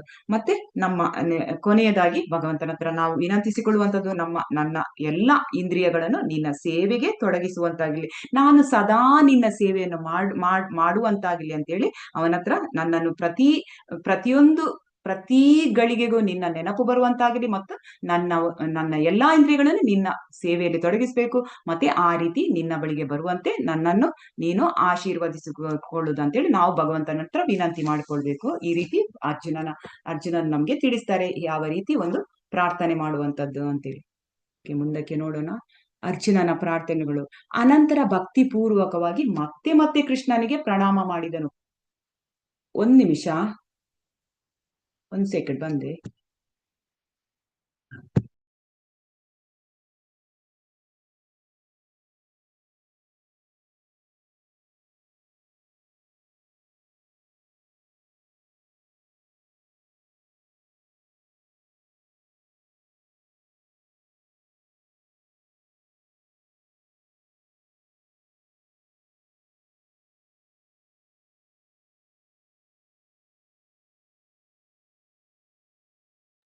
ಇಲ್ಲಿ ಅನಂತರ ಭಕ್ತಿಪೂರ್ವಕವಾಗಿ ಮತ್ತೆ ಮತ್ತೆ ಕೃಷ್ಣನಿಗೆ ಪ್ರಣಾಮ ಮಾಡಿದನು.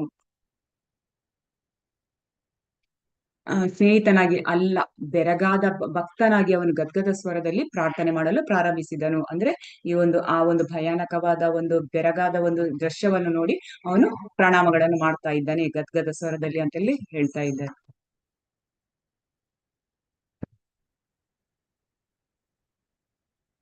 ನಿನ್ನ ಮಹಿಮೆಯನ್ನು ತಿಳಿಯದೆ ನನ್ನ ಸಖನೆಂದು ಭಾವಿಸಿ ನಿನ್ನನ್ನು ಓ ಕೃಷ್ಣ, ಓ ಯಾದವ, ಓ ನನ್ನ ಸ್ನೇಹಿತ ಎಂದೆಲ್ಲ ಒರಟಾಗಿ ಕರೆದಿದ್ದೇನೆ. ಪ್ರಮಾದದಿಂದಲೋ ಪ್ರೀತಿಯಿಂದಲೋ ನಾನು ಮಾಡಿರುವ ಅಪರಾಧಗಳನ್ನು ಕ್ಷಮಿಸಿ ಅಂತೆಲ್ಲ ಹೇಳ್ತಾ ಇದ್ದಾರೆ.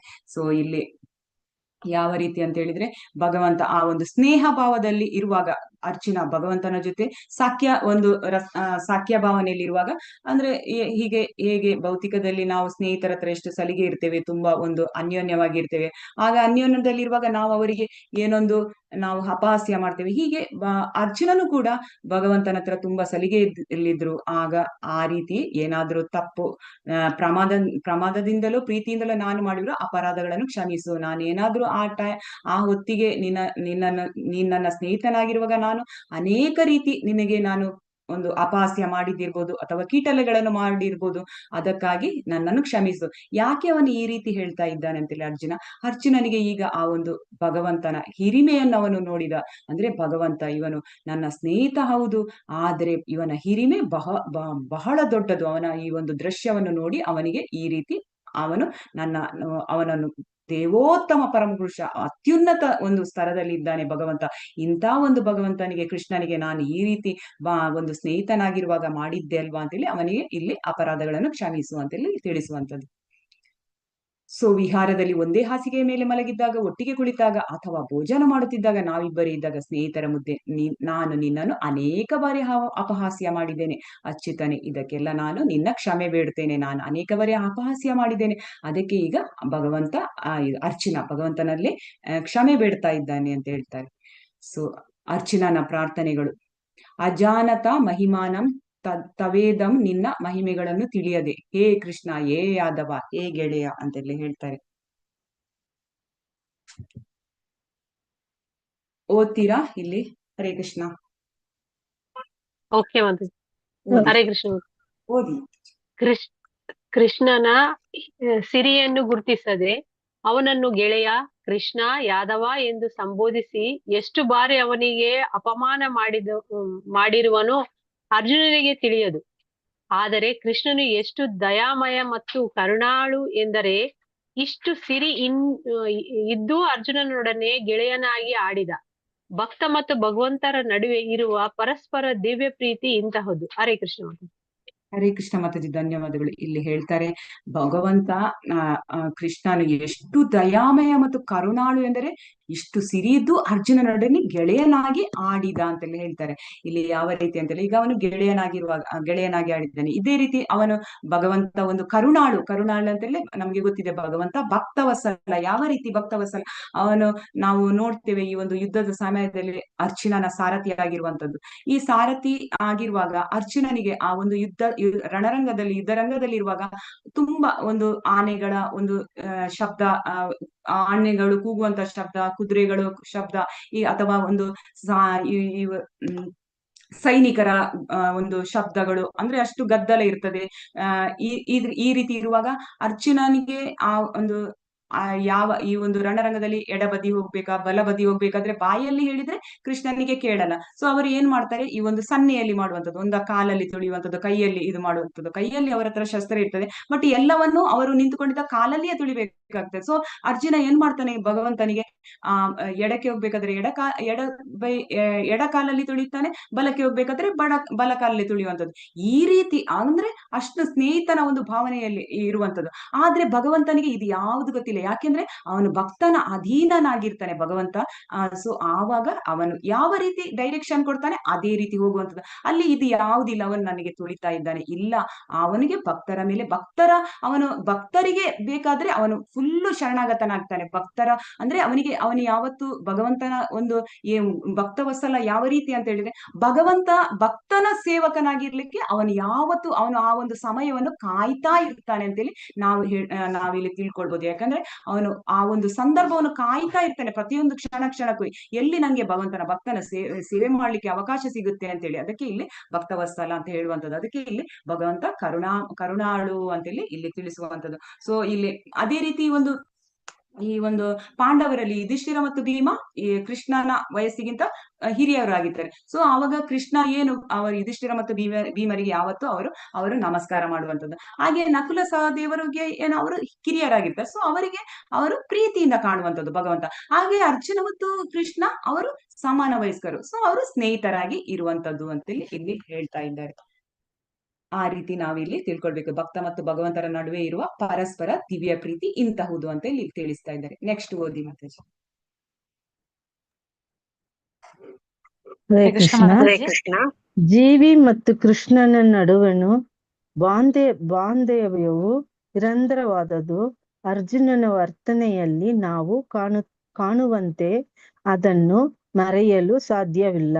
ಅರ್ಜುನನು ವಿಶ್ವರೂಪದ ಸಿರಿಯನ್ನು ಕಂಡಿದ್ದರೂ ಕೃಷ್ಣನೊಡನೆ ತನಗಿರುವ ಸ್ನೇಹದ ಸಂಬಂಧವನ್ನು ಅವನು ಮರೆಯಲಾರ.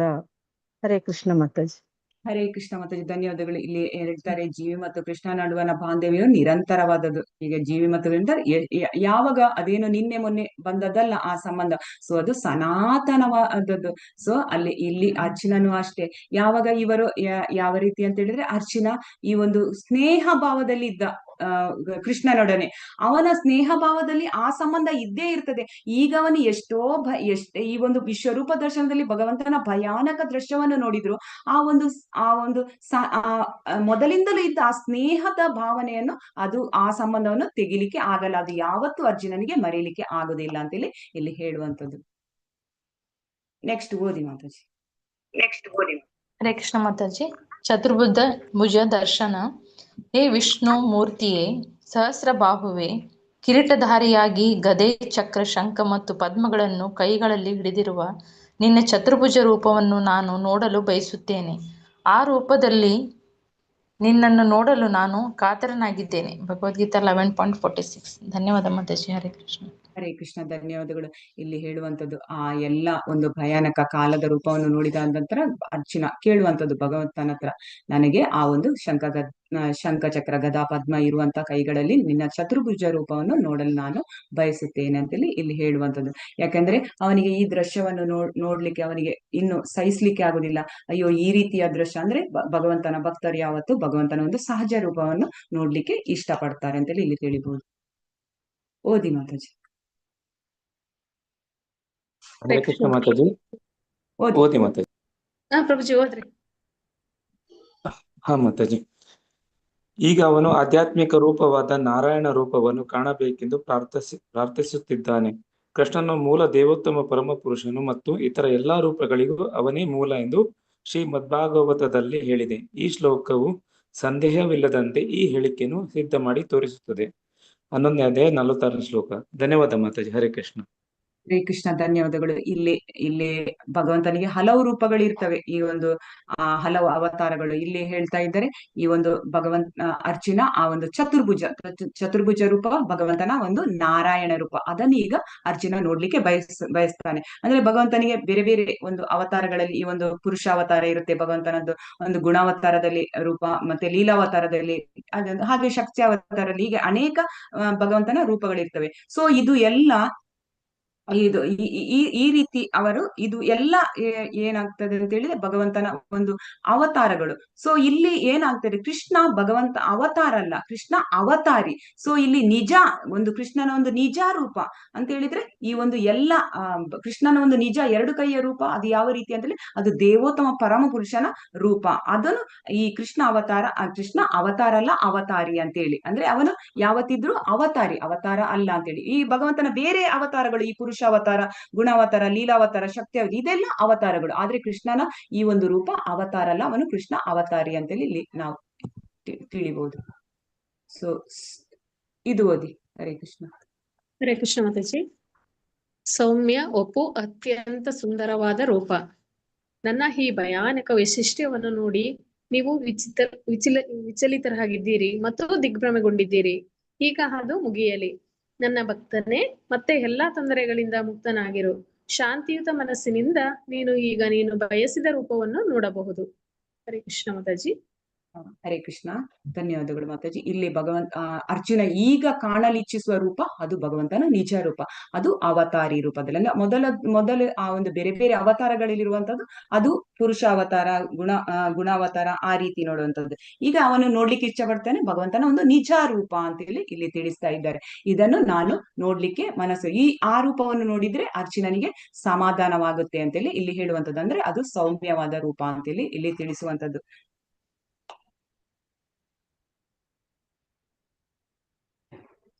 ನೆಕ್ಸ್ಟ್ ಓದಿ. ಹರೇ ಕೃಷ್ಣ ಮಾತಾಜಿ. ಸೌಮ್ಯ ಒಪ್ಪು ಅತ್ಯಂತ ಸುಂದರವಾದ ರೂಪ. ದೇವೋತ್ತಮ ಪರಮ ಪುರುಷನಾದ ಕೃಷ್ಣನು ಅರ್ಜುನನಿಗೆ ಹೀಗೆ ಹೇಳಿ ತನ್ನ ನಿಜವಾದ ಚತುರ್ಭುಜ ರೂಪವನ್ನು ತೋರಿದನು ಮತ್ತು ಕಟ್ಟ ಕಡೆಗೆ ತನ್ನ 2 ಕೈಗಳ ರೂಪವನ್ನು ತೋರಿ ಭಯಗೊಂಡಿದ್ದ ಅರ್ಜುನನಿಗೆ ಧೈರ್ಯವನ್ನು ಕೊಟ್ಟನು.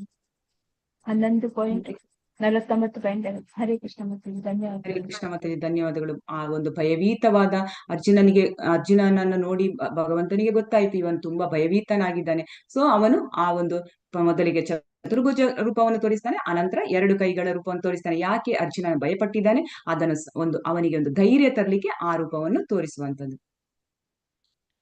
ಸೊ ಇಲ್ಲಿ 11.49 ಭಾವಾರ್ಥವನ್ನು ಓದಿ ಅರ್ಜುನನ ವಿಶ್ವರೂಪ ದರ್ಶನಕ್ಕೆ ಹೆಚ್ಚುವರಿ ಕಾರಣಗಳನ್ನು ಗುರುತಿಸಿ.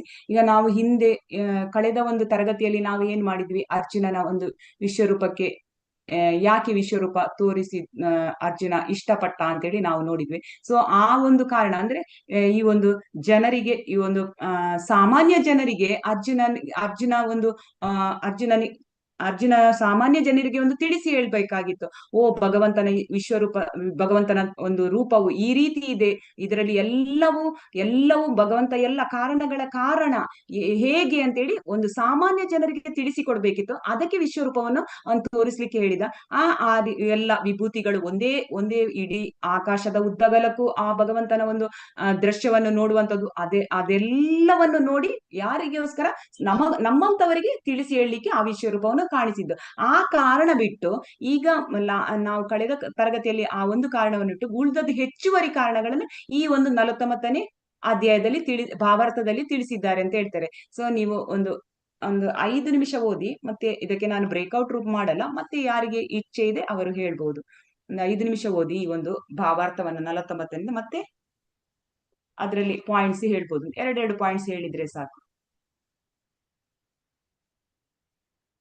ಯಾರು ಓದಿದಿದ್ರೆ ಅವರು ಹೇಳ್ಬೋದು.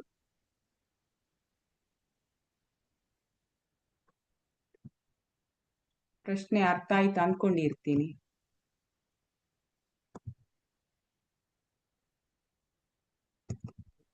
ಹರೇ ಕೃಷ್ಣ ಮಾತಾಜಿ.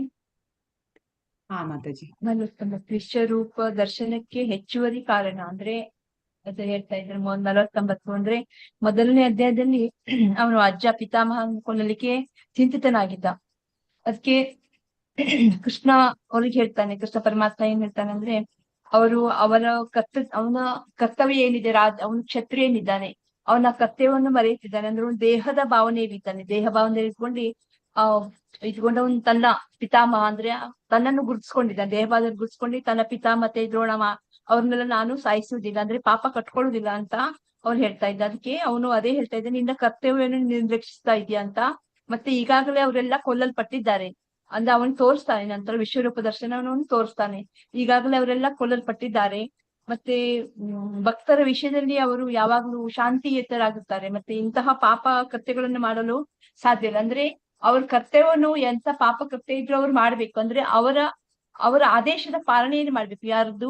ಭಗವಂತನ ಆದೇಶದ ಪಾಲನೆ ಮಾಡ್ಬೇಕು. ಯಾಕೆಂದ್ರೆ ಅವರು ಧರ್ಮ ಸಂಸ್ಥಾಪನಾರ್ಥಾಯ ಸಂಭಾವಾಮಿ ಯುಗೇಗೆ, ಧರ್ಮದಲ್ಲಿ ಎಲ್ಲ ಅನ್ಯಾಯ ಆಗುತ್ತೋ, ಧರ್ಮವನ್ನು ಯಾವುದು ಅಧರ್ಮ ಹೇಳುವಂಥದ್ದು ನುಂಗುತ್ತದೆಯೋ ಅಂತ ಸಮಯದಲ್ಲಿ ಆ ಧರ್ಮಕ್ಕಾಗಿ ಅವರು ಹೋರಾಡ್ತಾರೆ. ಯಾರಿಗೆ ತನ್ನ ಭಕ್ತರಿಗೆ ಅನ್ಯಾಯ ಆಗುತ್ತೋ ಅದನ್ನ ಅವರು ನ್ಯಾಯವನ್ನು ಕೊಡ್ಲಿಕ್ಕಾಗಿ ಅವ್ರು ಬರ್ತಾರೆ. ಅದಕ್ಕೆ ಅವನು ಹೇಳ್ತಾ ಇದ್ದ ಅರ್ಜುನನಿಗೆ ಅವರು ವಿರಾಟ್ ರೂಪವನ್ನು ದರ್ಶನದಲ್ಲಿ ತೋರಿಸಲು ಯಾರಿಗೆ ಅರ್ಜುನನಿಗೂ ಸಹ ಆಸಕ್ತಿ ಇದೆ. ಯಾಕೆಂದ್ರೆ ಅವನು ಆ ಎರಡು ಕೈನ ದರ್ಶನ ಅಂದ್ರೆ ರೂಪದ ದರ್ಶನವನ್ನು ನೋಡ್ಲಿಕ್ಕೆ ಇಚ್ಛೆ ಪಡ್ತಾನೆ.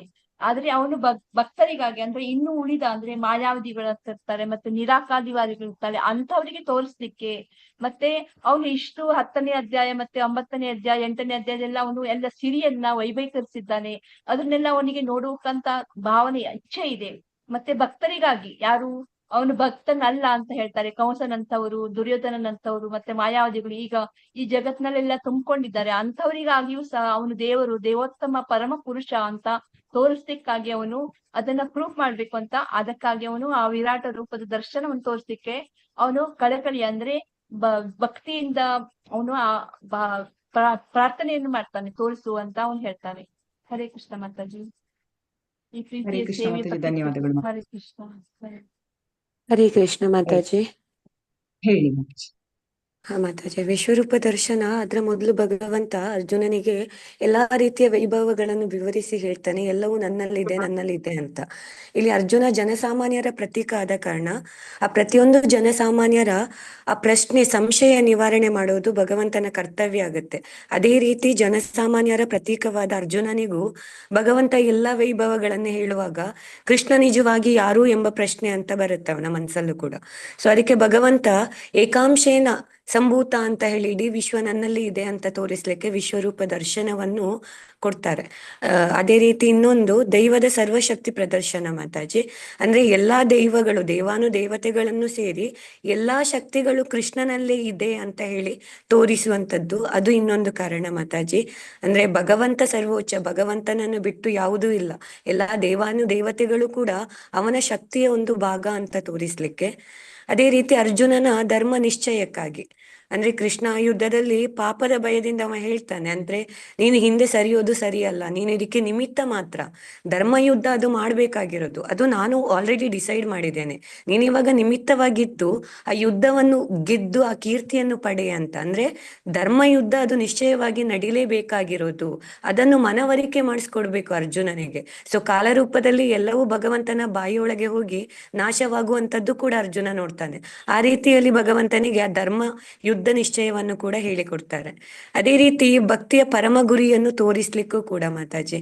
ಅಂದ್ರೆ ವಿಶ್ವರೂಪ ಅರ್ಜುನ ಅಂದ್ರೆ ದೇವರ ರೂಪವನ್ನು ಕಾಣ್ಲಿಕ್ಕೆ ಅವನ ಭಕ್ತಿಯ ಕಾರಣ. ಅಲ್ಲಿ ಹೇಳ್ತಾರೆ ಎಲ್ಲರ ಚಕ್ಷುವಿಂದ ನೋಡ್ಲಿಕ್ಕೆ ಸಾಧ್ಯ ಇಲ್ಲ, ಅಲ್ಲಿ ಆ ಚಕ್ಷು ಅಂತ ಹೇಳಿದ್ರೆ ದಿವ್ಯ ಚಕ್ಷು ಬೇಕು. ಯಾವುದು ಆ ದಿವ್ಯ ಚಕ್ಷು? ಅದು ಭಕ್ತಿ, ಆಧ್ಯಾತ್ಮಿಕ ಜ್ಞಾನ. ಅದು ಅಲ್ಲಿ ಭಕ್ತಿಯ ಒಂದು ಪರಮ ಗುರಿಯನ್ನು ಕೂಡ ನಮಗೆ ತೋರಿಸುತ್ತೆ. ಆ ದಿವ್ಯ ಚಕ್ಷು ಇದ್ರೆ ಮಾತ್ರ ಭಗವಂತನನ್ನು ಕಾಣ್ಲಿಕ್ಕೆ ಸಾಧ್ಯ, ಎಲ್ಲರೂ ಕೂಡ ಭಗವಂತನನ್ನು ಕಾಣ್ಲಿಕ್ಕೆ ಸಾಧ್ಯ ಇಲ್ಲ ಅಂತ. ಅದೇ ರೀತಿ ಇನ್ನೊಂದು ಇಲ್ಲಿ ಭಕ್ತಿಯ ಪರಮ ಗುರಿ ಅಂತ ಹೇಳಿದ್ರೆ ನಾವು ಅರಿಯೋದು, ಕೃಷ್ಣನ ವಿಶ್ವರೂಪ ನೋಡ್ಬಿಟ್ಟು ಅರ್ಜುನ ಮತ್ತೆ ಶಾಂತ ಸ್ವರೂಪವನ್ನು ಕೇಳ್ತಾರೆ ಅಲ್ಲ ನೋಡ್ಬೇಕು ಅಂತ. ಅಂದ್ರೆ ಭಕ್ತ ಭಗವಂತನ ಮೂಲ ರೂಪದಲ್ಲಿ ಅವನು ಸಂತೋಷ ಪಡ್ತಾನೆ ಅನ್ನುವಂಥದ್ದು ಆ ಭಕ್ತಿಯ ಮಹತ್ವವನ್ನು ಕೂಡ ನಾವಿಲ್ಲಿ ತಿಳಿತೀವಿ. ಯಾವ ರೀತಿ ಭಗವಂತನ ಭಕ್ತರು ಭಗವಂತನ ಶಾಂತ ಸ್ವರೂಪದಲ್ಲಿ ಸಂತೋಷ ಪಡ್ತಾರೆ, ಅವರಿಗೆ ಭಗವಂತನಿಂದ ಹೆಚ್ಚೇನು ಕೋರಿಕೆ ಇಲ್ಲ ಅಂತ ಹೇಳಿ ಅದು ಕೂಡ ಭಗವಂತ ನಮಗೆ ತೋರಿಸಿಕೊಡ್ತಾನೆ. ಅದೇ ರೀತಿ ಮಾನವ ದೃಷ್ಟಿಗೆ ಭಗವಂತನ ದಿವ್ಯತೆಯ ಅರಿವನ್ನು ಕೊಡ್ಲಿಕ್ಕೆ ಬೇಕಾಗಿ ಮುಂದಿನ ಜನಾಂಗದವರು ಬಂದು ಹೇಳ್ಬೋದು ನಾನು ಕೂಡ ಕೃಷ್ಣ ಅಂತ ಹೇಳುವುದು, ಅದು ಭಗವಂತನಿಗೆ ಗೊತ್ತು. ಭಗವಂತ ಭೂತ ವರ್ತಮಾನ ಭವಿಷ್ಯ ಎಲ್ಲವನ್ನು ಬಲ್ಲಂತಹ ಜ್ಞಾನಿ ಅವನು ಅಲ್ವಾ, ಕಾಲಜ್ಞಾನಿ. ಸೊ ಭಗವಂತನಿಗೆ ಗೊತ್ತಿತ್ತು ಮುಂದೊಂದು ದಿನ ಎಲ್ಲರೂ ಕೂಡ ಕೃಷ್ಣ ಅಂತ ಬಂದು ಬಿಟ್ಟು ಈ ರೀತಿ ಎಲ್ಲ ಮಾಡ್ಬೋದು, ದಾರಿ ತಪ್ಪಿಸ್ಬಹುದು ಮಕ್ಕಳಿಗೆ ಅಂತ ಗೊತ್ತಿತ್ತು. ಅದಕ್ಕೆ ಈ ರೀತಿ ಈ ಅಧ್ಯಾಯ ಬಂದ್ರೆ ನಮಗೆ ಗೊತ್ತಾಗುತ್ತೆ, ಓದುವ ಪ್ರತಿಯೊಂದು ಭಕ್ತರಿಗೂ ಕೂಡ ಭಗವಂತ ಆಗಿದ್ರೆ ದಿವ್ಯ ರೂಪ ದರ್ಶನ ತೋರಿಸ್ಬೇಕಲ್ವಾ. ಯಾರಾದ್ರೂ ನಮ್ಮಲ್ಲಿ ಬಂದು ಕೇಳಿದ್ರೆ ನಾನು ಕೃಷ್ಣ ಅಂತ ಹೇಳ್ಕೊಂಡ್ ಬಂದ್ರೆ ನಾವು ಅವರಿಗೆ ಕ್ವಶನ್ ಮಾಡ್ಬೋದು, ನೀನು ಕೃಷ್ಣ ಆದ್ರೆ ವಿಶ್ವರೂಪ ದರ್ಶನ ತೋರಿಸು ಅಂತ. ಅದು ಅವರಿಂದ ಸಾಧ್ಯನಾ? ಸಾಧ್ಯ ಇಲ್ಲ. ಸೊ ಆ ಭಗವಂತನ ದಿವ್ಯತೆಯ ಅರಿವು ಕೊಡ್ಬೇಕಿತ್ತು ಜನಾಂಗಕ್ಕೆ, ಅದು ಮತ್ತೊಂದು ಕಾರಣ ಮಾತಾಜಿ. ಹರೇ ಕೃಷ್ಣ ಮಾತಾಜಿ. ಹರೇ ಕೃಷ್ಣ ಮಾತಾಜಿ, ಧನ್ಯವಾದಗಳು ಮಾತಾಜಿ. ಇನ್ನು ಯಾರಾದ್ರೂ ಹೇಳ್ತೀರಾ? ಮಾತಾಜಿ ಹರೇ ಕೃಷ್ಣ ಮಾತಾಜಿ. ಹೇಳಿ ಮಾತಾಜಿ. ಈ ಶ್ಲೋಕದಲ್ಲಿ ಬಂದ್ಬಿಟ್ಟು ಅರ್ಜುನನಿಗೆ ಗೊಂದಲ ಆಗುತ್ತೆ ಮಾತಾಜಿ. ಏನಂತಂದ್ರೆ ಕುರುಕ್ಷೇತ್ರದಲ್ಲಿ ನಿಂತಿರತಕ್ಕಂಥ ಎಲ್ಲರೂ ನನ್ನ ಬಂಧುಗಳು, ನನ್ನ ತಾತರು ಮತ್ತೆ ಗುರುಗಳು, ಹಿತೈಷಿಗಳು ಅಂತಂದು ಹೇಳಿ ಗೊಂದಲ ಆದಾಗ ಅದಕ್ಕೆ ನಾನು ಯುದ್ಧ ಮಾಡಲ್ಲ, ಯಾವುದೇ ಕಾರಣಕ್ಕೂ ನನ್ನ ಬಂಧುಗಳನ್ನು ಕೊಂದು ನಾನು ಯಾವ ಪಾಪದ ನರಕಕ್ಕೆ ಹೋಗ್ತೀನಿ ಅಂತಂದು ಹೇಳ್ಬಿಟ್ಟು ಅವನು ಯುದ್ಧ ಮಾಡೋದಕ್ಕೆ ದುಃಖ ಪರವಶನಾಗಿರ್ತಾನೆ. ಮತ್ತೆ ಆಗ ಕೃಷ್ಣ ಹೇಳ್ತಾನೆ, ಇವರನ್ನು ಕೊಂದ್ರೆ ನೀನು ಯಾವ್ದು ಪಾಪ ಬರಲ್ಲ, ಯಾಕಂದ್ರೆ ನಾನ್ ಹೇಳ್ತಾ ಇದ್ದೀನಿ ಇವರನ್ನ ಕೊಲ್ಲು ಅಂತಂದೇಳಿ ಹೇಳ್ತಾನೆ. ಅದಕ್ಕೆ ಯಾಕೆ ಕೊಲ್ಬೇಕು ಅಂತಂದ್ರೆ ಭೀಷ್ಮ ದ್ರೋಣ ಕುರುಸಭೆಯಲ್ಲಿ ದ್ರೌಪದಿ ಸೀರೆಯನ್ನು ಸೆಳೆಯುವಾಗ ಅಲ್ಲೇ ಇದ್ರು, ಆದ್ರೂ ಅವ್ರಿಗೆ ಧರ್ಮ ಅನ್ನೋದು ಗೊತ್ತಿತ್ತು. ಆ ಧರ್ಮದ ಪರವಾಗಿ ಒಂದು ಮಾತನ್ನು ಕೂಡ ಅಲ್ಲಿ ಅವರು ಮಾತಾಡ್ಲಿಲ್ಲ. ಹಾಗಾಗಿ ಇವ್ರಾಗ್ಲೇ ಅವಾಗ್ಲೇ ಸತ್ತೋಗ್ಬಿಟ್ರು, ಕಣ್ಣಿಂದ ಯಾವಾಗ ನೋಡ್ತಾರೋ ಅವಾಗ್ಲೇ ಸತ್ತೋಗಿದ್ದಾರೆ. ಅದಕ್ಕಾಗಿ ಯಾಕೆ ಸತ್ರ ಅಂದ್ರೆ ನಾನು ನಿಶ್ಚಯ ಮಾಡಿದ್ದೀನಿ, ಇವ್ರು ಸತ್ತೋಗಿದ್ದಾರೆ ಅಂತ ನಾನು ನಿಶ್ಚಯ ಮಾಡಿದ್ದೀನಿ. ಆಗ್ಲೇ ನನ್ನ ಲೆಕ್ಕದ ಪ್ರಕಾರ ಇವರೆಲ್ಲ ಸತ್ತೋಗಿದ್ದಾರೆ, ನೀನು ನೆಪ ಮಾತ್ರ. ಅದಕ್ಕೆ ನಿನಗೆ ಭಯ ಇದ್ರೆ ನಾನು ನಿನಗೆ ವಿಶ್ವರೂಪವನ್ನು ತೋರ್ತೀನಿ, ಈಗ ನೋಡು ಅಂತಂದು ಹೇಳ್ಬಿಟ್ಟು ಕೃಷ್ಣ ಆ ಅರ್ಜುನನಿಗೆ ಗೊಂದಲವನ್ನು ಉಗ್ಲಾಡ್ಸೋದಕ್ಕೆ ತನ್ನ ವಿರಾಟ್ ರೂಪದ ವಿಶ್ವರೂಪವನ್ನು ತೋರಿಸ್ತಾನೆ ಮಾತಾಜಿ. ಆಗ ಅದನ್ನ ನೋಡ್ಬಿಟ್ಟು ಭಯಭೀತನಾಗಿ, ನೀನು ಯಾರು ಅನ್ನೋದು ನನಗೆ ಮುಂದೆ ಗೊತ್ತಿರ್ಲಿಲ್ಲ, ನೀನು ಸ್ವಯಂ ಸಾಕ್ಷಾತ್ ಭಗವಂತನೇ ಆಗಿದ್ದೀವಿ. ನಾನು ಮುಂಚೆ ಎಲ್ಲ ಕೃಷ್ಣ ನೀನು ನನ್ನ ಸಖ ಅಂದ್ಕೊಂಡಿದ್ದೆ, ಸ್ನೇಹಿತ ಅಂದ್ಕೊಂಡಿದ್ದೆ. ಆದ್ರೆ ಈ ವಿಶ್ವರೂಪವನ್ನು ಇನ್ನು ನಿಲ್ಲಿಸು, ನಾನು ನಿನಗೆ ಶರಣಾಗತನಾಗ್ತೀನಿ, ನೀನ್ ಹೇಳಿದಂತೆ ಕೇಳ್ತೀನಿ ಅಂತಂದು ಹೇಳ್ಬಿಟ್ಟು ಇಲ್ಲಿ ಶರಣಾಗತನಾಗ್ತಾನೆ ಮಾತಾಜಿ ಭಗವಂತನಿಗೆ. ಹರೇ ಕೃಷ್ಣ. ಹರೇ ಕೃಷ್ಣ ಮಾತಾಜಿ. ಧನ್ಯವಾದಗಳು ಬಾಬುಜಿ. ಇನ್ನು ಯಾರಾದ್ರೂ ಹೇಳ್ತೀರಾ? ಹರೇ ಕೃಷ್ಣ. ಧನ್ಯವಾದ.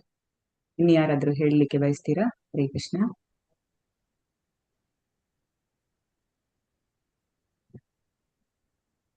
ಯಾರಿಗೂ ಯಾರು ಹೇಳುದಿಲ್ಲ ಅಂತೇಳಿ ಮುಂದಕ್ಕೆ ಹೋಗೋಣ. ಸೊ ಹರೇ ಕೃಷ್ಣ ಮಾತಾಜಿ. ಹೇಳ್ತೀರಾ ಮಾತಾಜಿ? ಹರೇ ಹಾ ಕೃಷ್ಣ. ಮಾತಾಜಿ. ಹೇಳಿ ಮಾತಾಜಿ. ಅರ್ಜುನ ಗೊಂದಲದಲ್ಲಿ ಇರ್ತಾನಲ್ಲ ಮಾತಾಜಿ, ಅವಾಗ ಯುದ್ಧ ಮಾಡ್ಬೇಕು ಅನ್ನೋದು ಮೊದ್ಲೇ ನಿಶ್ಚಯ ಆಗಿತ್ತು. ಅದು ಕೃಷ್ಣನ ಒಂದು ಆಜ್ಞೆನೂ ಆಗಿದೆ. ಈಗ ಅವ್ನು ಯುದ್ಧ ಮಾಡ್ಲೇಬೇಕು, ಆದ್ರೂ ಮಾಡ್ಲಿಲ್ಲ. ಆದ್ರೆ ಅದಕ್ಕಾಗಿ ಅವ್ರಿಗೆ ವಿಶ್ವರೂಪ ತೋರಿಸ್ತಾನೆ. ಆದ್ರೆ ಹೇಳೋದ್ರ ಮೂಲಕ ನೀನು ಇವ್ರನ್ನ ಕೊಲ್ಲಲ್ಲ, ನೀನು ಇವ್ರಿಗೆ ಒಂದು ಮುಕ್ತಿ ತೋರಿಸ್ತೀಯ, ಅವ್ರಿಗೆ ವೈಕುಂಠದ ಬಾಗ್ಲು ತೆಗ್ದಿರುತ್ತೆ, ಹಂಗಾಗಿ ಅವ್ರಿಗೆ ಒಳ್ಳೇದನ್ನೇ ಮಾಡ್ತಿದೀಯ, ಯುದ್ಧ ಮಾಡು ಅನ್ನೋದು ಒಂದು ಅರ್ಥ ಮಾಡ್ಸೋದಕ್ಕೆ ವಿಶ್ವರೂಪ ತೋರಿಸ್ತೀನಿ. Correct correct. ಹೌದು, ಅದು ಸಹ ಒಂದು ಕಾರಣ ಉಂಟು ಮಾತಾಜಿ. ಸರಿ, ಧನ್ಯವಾದಗಳು ಮಾತಾಜಿ. ಧನ್ಯವಾದ. ಇದು ನೆಕ್ಸ್ಟ್ ಓದ್ತೀರಾ ಯಾರಾದ್ರೂ? ಹರೇ ಕೃಷ್ಣ. ಹರೇ ಕೃಷ್ಣ ಹರೇ ಮಾತಾಜಿ. ಕೃಷ್ಣ ಮಾತಾಜಿ. ಓದಿ ಮಾತಾಜಿ. ಸೌಮ್ಯ ವಪು ಅತ್ಯಂತ ಸುಂದರವಾದ ರೂಪ. ಭಕ್ತ್ಯಾ ತ್ವನನ್ವಯ ಶಕ್ಯ ಅಹಮೇವಂ ವಿದೋರ್ಜುನ ಜ್ಞಾತುಂ ದೃಷ್ಟಂ ಚ ತತ್ವೇನ ಪ್ರವೇಶ್ನುಂ ಚ ಪರಂತಪ. ನನ್ನ ಪ್ರೀತಿಯ ಅರ್ಜುನನೇ, ಏಕಚಿತ್ತ ಭಕ್ತಿ ಸೇವೆಯಿಂದ ಮಾತ್ರ ನಿನ್ನ ಮುಂದೆ ನಿಂತಿರುವ ನನ್ನನ್ನು ನಾನಿರುವಂತೆ ಅರ್ಥ ಮಾಡಿಕೊಳ್ಳಲು ಸಾಧ್ಯ. ಹೀಗೆ ಮಾತ್ರ ನನ್ನನ್ನು ನೇರವಾಗಿ ನೋಡಲು ಸಾಧ್ಯ. ಈ ರೀತಿಯಲ್ಲಿ ಮಾತ್ರ ನನ್ನನ್ನು ತಿಳಿಯುವ ರಹಸ್ಯಗಳನ್ನು ನೀನು ಪ್ರವೇಶಿಸಬಲ್ಲೆ. ಭಗವದ್ಗೀತೆಯಲ್ಲಿ 11ನೇ ಅಧ್ಯಾಯದ 54ನೇ ಶ್ಲೋಕ. ಹರೇ ಕೃಷ್ಣ ಮಾತಾಜಿ. ಧನ್ಯವಾದಗಳು. ಹರೇ ಕೃಷ್ಣ ಮಾತಾಜಿ. ಧನ್ಯವಾದಗಳು. ಹರೇ ಕೃಷ್ಣ. ಇಲ್ಲಿ ಭಗವಂತನನ್ನು ಯಾರು ನೇರವಾಗಿ ನೋಡಲು ಸಾಧ್ಯ ಅಂತೇಳಿ ನಾವು ಇಲ್ಲಿ ಹೇಳ್ತಾರೆ. ಅಂದ್ರೆ ಈ ಒಂದು ಇದರಲ್ಲಿ ಈಗ ಎಲ್ಲರಿಗೂ ಭಗವಂತನನ್ನು ನೇರವಾಗಿ ನೋಡಲು ಸಾಧ್ಯ ಇಲ್ಲ. ಆದ್ರೆ ಇಲ್ಲಿ ನೇರವಾಗಿ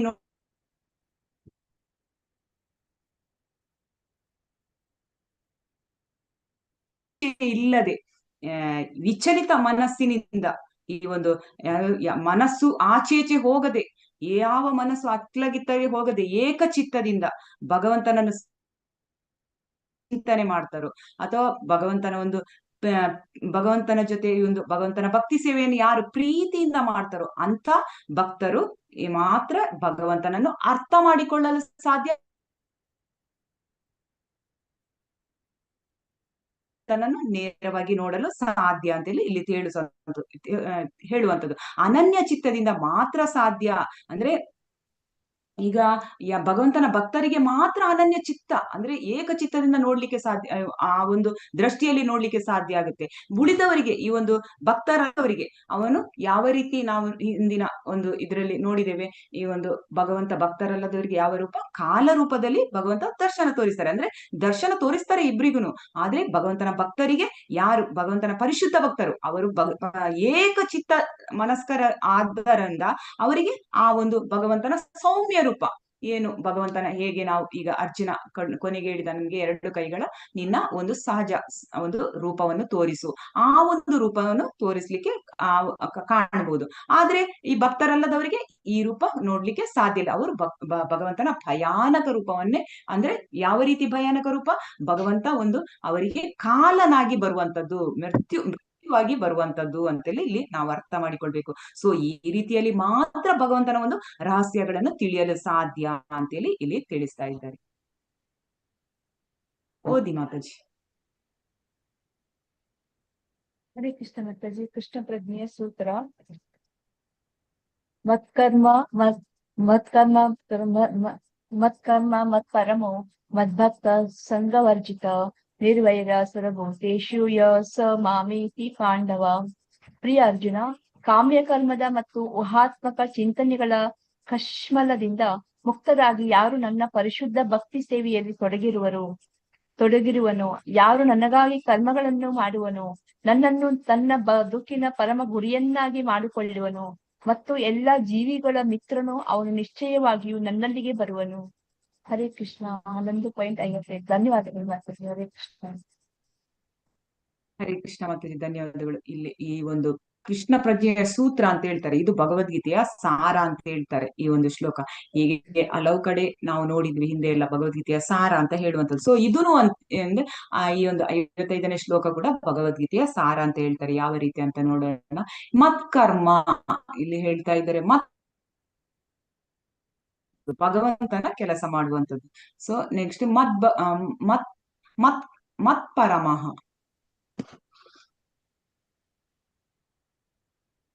ನನ್ನ ಕೇಳಿಸ್ತಾ ಇದೆ ನನ್ನ voice? Hare Krishna. Breaking okay okay. ಮತ್ಪರಮಃ ಅಂತಾರೆ ಯಾರು ಭಗವಂತನೇ ಅಂದ್ರೆ ಪರಮ, ಎಲ್ಲಕ್ಕಿಂತ ಶ್ರೇಷ್ಠ. ಪರಮ ಅಂತ ಹೇಳಿದ್ರೆ ಇಲ್ಲಿ ನಾವು ತಿಳ್ಕೊಳ್ಬೇಕು, ಭಗವಂತ ದೇವೋತ್ತಮ ಪರಮಪುರುಷ ಅಂತೇಳಿ ಯಾರು ದೃಢವಾಗಿ ನಂಬ್ತಾರೆ ಅಂತ ಒಂದು ಭಕ್ತ ಅಂತೇಳಿ ತಿಳ್ಕೊಳ್ಳುವಂಥದ್ದು. ಮತ್ತೆ ಮದ್ಭಕ್ತ ಅಂತ ಹೇಳಿದ್ರೆ ಭಗವಂತನ ಭಕ್ತಿ ಸೇವೆಯಲ್ಲಿ ಸದಾ ನಿರತರಾಗಿರುವಂತವ್ರು ಅಂದ್ರೆ ಭಗವಂತನ ಭಕ್ತರು ಅಂತೇಳಿ ತಿಳ್ಕೊಳ್ಬೇಕು. ಮತ್ತೆ ಸಂಘವರ್ಜಿತ, ಇದು ಮೇನ್ ಒಂದು ಇದರಲ್ಲಿ ಇಂಪಾರ್ಟೆಂಟ್ ವರ್ಡ್ಸ್. ಸೊ ಸಂಘವರ್ಜಿತ ಅಂತ ಹೇಳಿದ್ರೆ ಯಾರು ಈ ಒಂದು ಕಾಮ್ಯ ಕರ್ಮ ಅಥವಾ ಊಹಾತ್ಮಕ ಚಿಂತನೆಗಳಿಂದ ಮುಕ್ತರಾದವರು ಅಂಥ ಭಕ್ತರು ಅಂತೆಲ್ಲ ಹೇಳುವಂಥದ್ದು. ಮತ್ತೆ ನಿರ್ವೈರ ಸರ್ವಭೂತೇಶು, ವೈರ್ಯ ಇಲ್ಲದವರು ಅಂದ್ರೆ ಅವರಿಗೆ ವೈರತ್ವವೇ, ಭಗವಂತನ ಶುದ್ಧ ಭಕ್ತರಿಗೆ ವೈರತ್ವವೇ ಇಲ್ಲ. ಮತ್ತೆ ಸರ್ವಭೂತೇಶು ಅಂದ್ರೆ ಎಲ್ಲ ಈ ಒಂದು ಇಲ್ಲಿ ಯಾವುದೆಲ್ಲ ಜೀವಿಗಳಿದ್ದೇವೆ ಅಥವಾ ಪ್ರಾಣಿ ಪಕ್ಷಿ ಮರ ಗಿಡ ಅಥವಾ ಯಾವುದೇ ಒಂದು ಮನುಷ್ಯರಿಗೆ ಎಲ್ಲವರನ್ನು ಎಲ್ಲ ಜೀವಿಗಳನ್ನು ಸಮಾನವಾಗಿ ಕಾಣುವಂಥದ್ದು ಅಂದ್ರೆ ವೈರತ್ವ ಇಲ್ಲದೆ ಕಾಣುವಂಥದ್ದು ಅಂಥ ಭಕ್ತರು. ಇಲ್ಲಿ ನೋಡೋಣ, ಐಹಿಕ ಭೋಗಾಸಕ್ತಿಯಲ್ಲಿ ಮುಳುಗಿರುವವರಾಗ್ಲಿ ಅಥವಾ ಭಗವಂತನನ್ನು ಈ ಒಂದು ಊಹಾತ್ಮಕ ಚಿಂತನೆಯಲ್ಲಿ ಒಂದು ನೋಡುವಂಥದ್ದು ಅಥವಾ ಇತರ ಒಂದು ಅನ್ಯ ವಿಷಯಗಳಲ್ಲಿ ಆಸಕ್ತಿ ಇರುವಂಥದ್ದು ಅಥವಾ ಒಂದು ಭಗವಂತನ ಒಂದು ಆದೇಶಗಳನ್ನು ಎಲ್ಲ ಅವರು ಸರಿಯಾಗಿ ನಡ್ಕೊಳ್ಳುವುದಿಲ್ಲ, ವಿರುದ್ಧವಾಗಿ ನಡೆಯುವಂಥದ್ದು ಅಥವಾ ಆಸುರಿ ಸ್ವಭಾವದವರು. ಮತ್ತೆ ಅನೇಕ ಮಂದಿ ಭಕ್ತರು ಇರ್ತಾರೆ. ಸೊ ಅಂತ ಈ ಒಂದು ನಿರ್ವೈರ ಅಂತ ಹೇಳಿದ್ರೆ ಯಾವ ರೀತಿ ಅಂತ ಹೇಳಿದ್ರೆ ಯಾರು ಇಂಥ ಭಗವಂತನನ್ನು ದ್ವೇಷ ಮಾಡ್ತಾರೆ ಅವರೆಲ್ಲರನ್ನು ಅಂತ ಒಂದು ಬಿಟ್ಟು ಉಳಿದವರು ಎಲ್ಲ ಅಂತ ಗುಣ ಇಲ್ಲದವರು ಭಗವಂತನ ಭಕ್ತರಾಗ್ತಾರೆ. ಅಂದ್ರೆ ಇಲ್ಲಿ ಯಾವ ರೀತಿ ಅಂದ್ರೆ ಭಗವಂತನ ಭಕ್ತರು ಯಾವ ರೀತಿ ಅಂದ್ರೆ ಅವರಿಗೆ ದ್ವೇಷವೇ ಇರುವುದಿಲ್ಲ.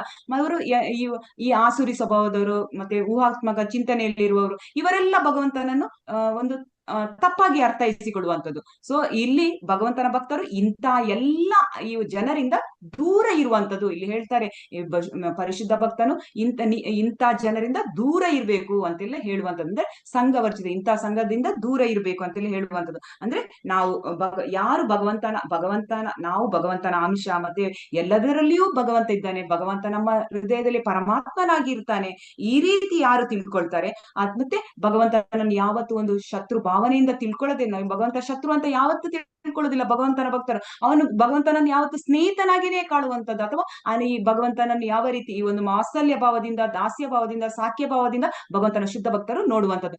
ಈ ರೀತಿ ಭಾವನೆಯಲ್ಲಿ ಯಾರು ಇರ್ತಾರೆ ಅಂತವರು ಭಗವಂತನಿಗೆ ತುಂಬಾ ಪ್ರೀತಿ, ಅಂತವರು ನಿಶ್ಚಯವಾಗಿಯೂ ನನ್ನಲ್ಲಿಗೆ ಬರ್ತಾರೆ ಅಂತೇಳಿ ಇಲ್ಲಿ ಹೇಳುವಂಥದ್ದು. ಅಂದ್ರೆ ಈ ಎಲ್ಲ ಯಾವುದೆಲ್ಲ ಕಾಮ್ಯ ಕರ್ಮದ ಊಹಾತ್ಮಕ ಚಿಂತನೆಗಳ ಕಶ್ಮಲದಿಂದ ಮುಕ್ತರಾಗಿ ಯಾರು ಪರಿಶುದ್ಧ ಭಕ್ತಿ ಸೇವೆಯಲ್ಲಿ ತೊಡಗಿರ್ತಾರೋ, ಯಾರು ನನಗಾಗಿ ಕರ್ಮಗಳು, ಯಾರು ಭಗವಂತನಿಗಾಗಿ ಅಂತ ಪರಮ ಭಕ್ತ, ಭಗವಂತನಿಗಾಗಿ ಯಾರು ಕೆಲಸ ಮಾಡ್ತಾರೋ, ಭಗವಂತನ ಪರಮ ಭಕ್ತ, ಭಗವಂತನನ್ನು ದೇವೋತ್ತಮ ಪರಮಪುರುಷ ಅಂತ ಹೇಳಿ ಯಾರು ತಿಳ್ಕೊಳ್ತಾರೋ, ಭಗವಂತನೇ ನನಗೆ ಪರಮ ಗುರಿ, ಅವನ ಭಕ್ತಿ ಸೇವೆಯೊಂದೇ ನನ್ನ ಗುರಿ ಅಂತೇಳಿ ಯಾರು ತಿಳ್ಕೊಳ್ತಾರೆ, ಮತ್ತೆ ಎಲ್ಲಾ ಜೀವಿಗಳಲ್ಲಿ ಸಮಾನತೆಯನ್ನು ಕಾಣುವಂಥದ್ದು, ಎಲ್ಲಾ ಜೀವಿಗಳನ್ನು ಮಿತ್ರನನ್ನಾಗಿ ವೈರತ್ವ ಇಲ್ಲದಂತೆ ಕಾಣುವಂಥದ್ದು ಯಾರು ಇರ್ತಾರೋ ಅವರು ನಿಶ್ಚಯವಾಗಿಯೂ ನನ್ನಲ್ಲಿಗೆ ಬರ್ತಾರೆ ಅಂತೇಳಿ ಈ ಒಂದು ಭಗವದ್ಗೀತೆಯ ಸಾರ ಈ ಒಂದು 11ನೇ ಅಧ್ಯಾಯದ 55ನೇ ಶ್ಲೋಕದಲ್ಲಿ ಹೇಳುವಂಥದ್ದು. ನೆಕ್ಸ್ಟ್ ಓದಿ. ಹರೇ ಕೃಷ್ಣ ಮಾತಾಜಿ. ಕೃಷ್ಣ ಪ್ರಜ್ಞೆಯ ಸೂತ್ರ. ದೇವೋತ್ತಮ ಪುರುಷರಲ್ಲಿ ಪರಮೋಚ್ಚ ಭಗವಂತನು ಆಧ್ಯಾತ್ಮಿಕ ಗಗನದ ಕೃಷ್ಣ ಲೋಕದಲ್ಲಿರುತ್ತಾನೆ. ಯಾರಾದರೂ ಅವನ ಬಳಿ ಸಾರಲು ಬಯಸಿದರೆ ಮತ್ತು ಪರಮ ಪುರುಷರಾದ ಕೃಷ್ಣನೊಂದಿಗೆ ಆತ್ಮೀಯ ಸಂಬಂಧವನ್ನು ಸ್ಥಾಪಿಸಲು ಬಯಸಿದರೆ ಭಗವಂತನೇ ಇಲ್ಲಿ ಹೇಳಿರುವಂತೆ ಈ ಸೂತ್ರವನ್ನು ಅನುಸರಿಸಬೇಕು. ಆದ್ದರಿಂದ ಈ ಶ್ಲೋಕವನ್ನು ಭಗವದ್ಗೀತೆಯ ಸಾರವೆಂದು ಪರಿಗಣಿಸುತ್ತಾರೆ. ಪರ್ಪಟ್ 11.55. ಧನ್ಯವಾದ ಮಾತಾಜಿ. ಹರೇ ಕೃಷ್ಣ. ಈ ಶ್ಲೋಕವನ್ನು ಭಗವದ್ಗೀತೆಯ ಸಾರ ಅಂತ ಹೇಳ್ತಾರೆ. ಈಗ ನಾವು ನೋಡಿದ್ವಿ ಈ ಒಂದು ಹಿಂದೆ ನಾವೊಂದು ಚತುಶ್ಲೋಕಿ ನೋಡಿದ್ವಿ, 8, 9, 10, 11 ಅದನ್ನು ಕೂಡ ಹೇಳ್ತಾರೆ ಈ ಒಂದು ಭಗವದ್ಗೀತೆಯ ಸಾರ ಅಂತ ಹೇಳಿ ನಾವು ಅಲ್ಲಿ ಹೇಳ್ತಾ ಇದ್ದಾರೆ. ಮತ್ತೆ ಹಾಗೇನೆ ಒಂದು ಇನ್ನೊಂದು 18ನೇ ಅಧ್ಯಾಯದಲ್ಲಿ ಅದು ಸರ್ವಧರ್ಮ ಪರಿತ್ಯಜ್ಯ ಮಾಮೇಕಂ ಶರಣಂ ಚ, ಅಲ್ಲಿ ಸಹ ಹಾಗೇನೆ ನನ್ನ ಸೇವೆ ಮಾಡು, ನನ್ನ ಭಕ್ತನಾಗು, ಅಲ್ಲಿ ಭಗವಂತ ಹೇಳಿ ಅದು ಸಹ ಭಗವಂತ ಈ ಒಂದು ಭಗವದ್ಗೀತೆಯ ಸಾರ.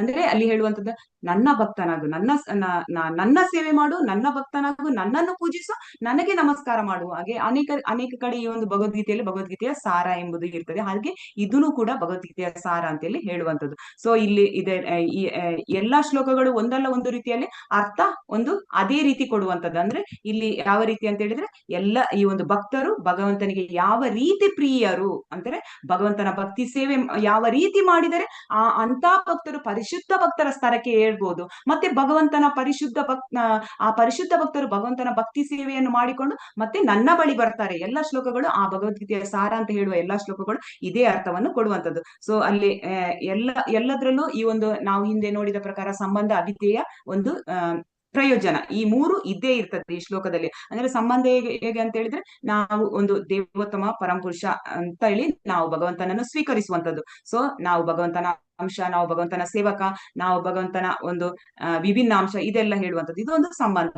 ಮತ್ತೆ ನಾವು ಭಗವಂತನ ಸೇವಕ ಅಥವಾ ದಾಸರು. ಮತ್ತೆ ಇನ್ನು ಅವಿಧೇಯ ಅಂತ ಹೇಳಿದ್ರೆ ನಾವು ಭಗವಂತನಿಗೆ ಯಾವ ರೀತಿ ಈ ಸಂಬಂಧವನ್ನು ಮುಂದುವರಿಸಿಕೊಂಡು ಹೋಗುವಂತದ್ದು ಅಂತೇಳಿ ಯಾವ ರೀತಿ ಅಂತೇಳಿ ಈ ಒಂದು ಭಕ್ತಿ ಸೇವೆಯ ಮುಖಾಂತರ ಮುಂದುವರಿಸಿ ಹೋಗುವಂತದ್ದು ಅಂತೇಳಿ ಅವಿಧೇಯದಲ್ಲಿ ತಿಳ್ಕೊಂಡಿರ್ತೇವೆ. ಮತ್ತೆ ಪ್ರಯೋಜನ ಈ ಎಲ್ಲವನ್ನು ಮಾಡಿದ ನಂತರ ಎಲ್ಲಾ ಜೀವಿಗಳು ಈ ಪ್ರಯೋಜನ ಏನು, ಎಲ್ಲಾ ಜೀವಿಗಳನ್ನು ಸಮಾನವಾಗಿ ಕಾಣುವಂಥದ್ದು. ಮತ್ತೆ ಈ ಒಂದು ಭಗವಂತನಿಗೆ ಈ ರೀತಿ ನೋಡಿ ನಾವು ಭಗವಂತನಿಗೆ ಸಮೀಪರಾಗುವಂಥದ್ದು, ಮತ್ತೆ ಭಕ್ತಿ ಸೇವೆ ಮಾಡುವಂಥದ್ದು, ಮತ್ತೆ ಭಗವಂತನ ಪ್ರೇಮ ಗಳಿಸುವುದು, ಭಗವಂತನ ಧಾಮಕ್ಕೆ ಹೋಗಲು. ಇದೆಲ್ಲವೂ ಏನಂತೆ ಸಂಬಂಧ, ಅವಿಧೇಯ, ಪ್ರಯೋಜನ ಇದೆ.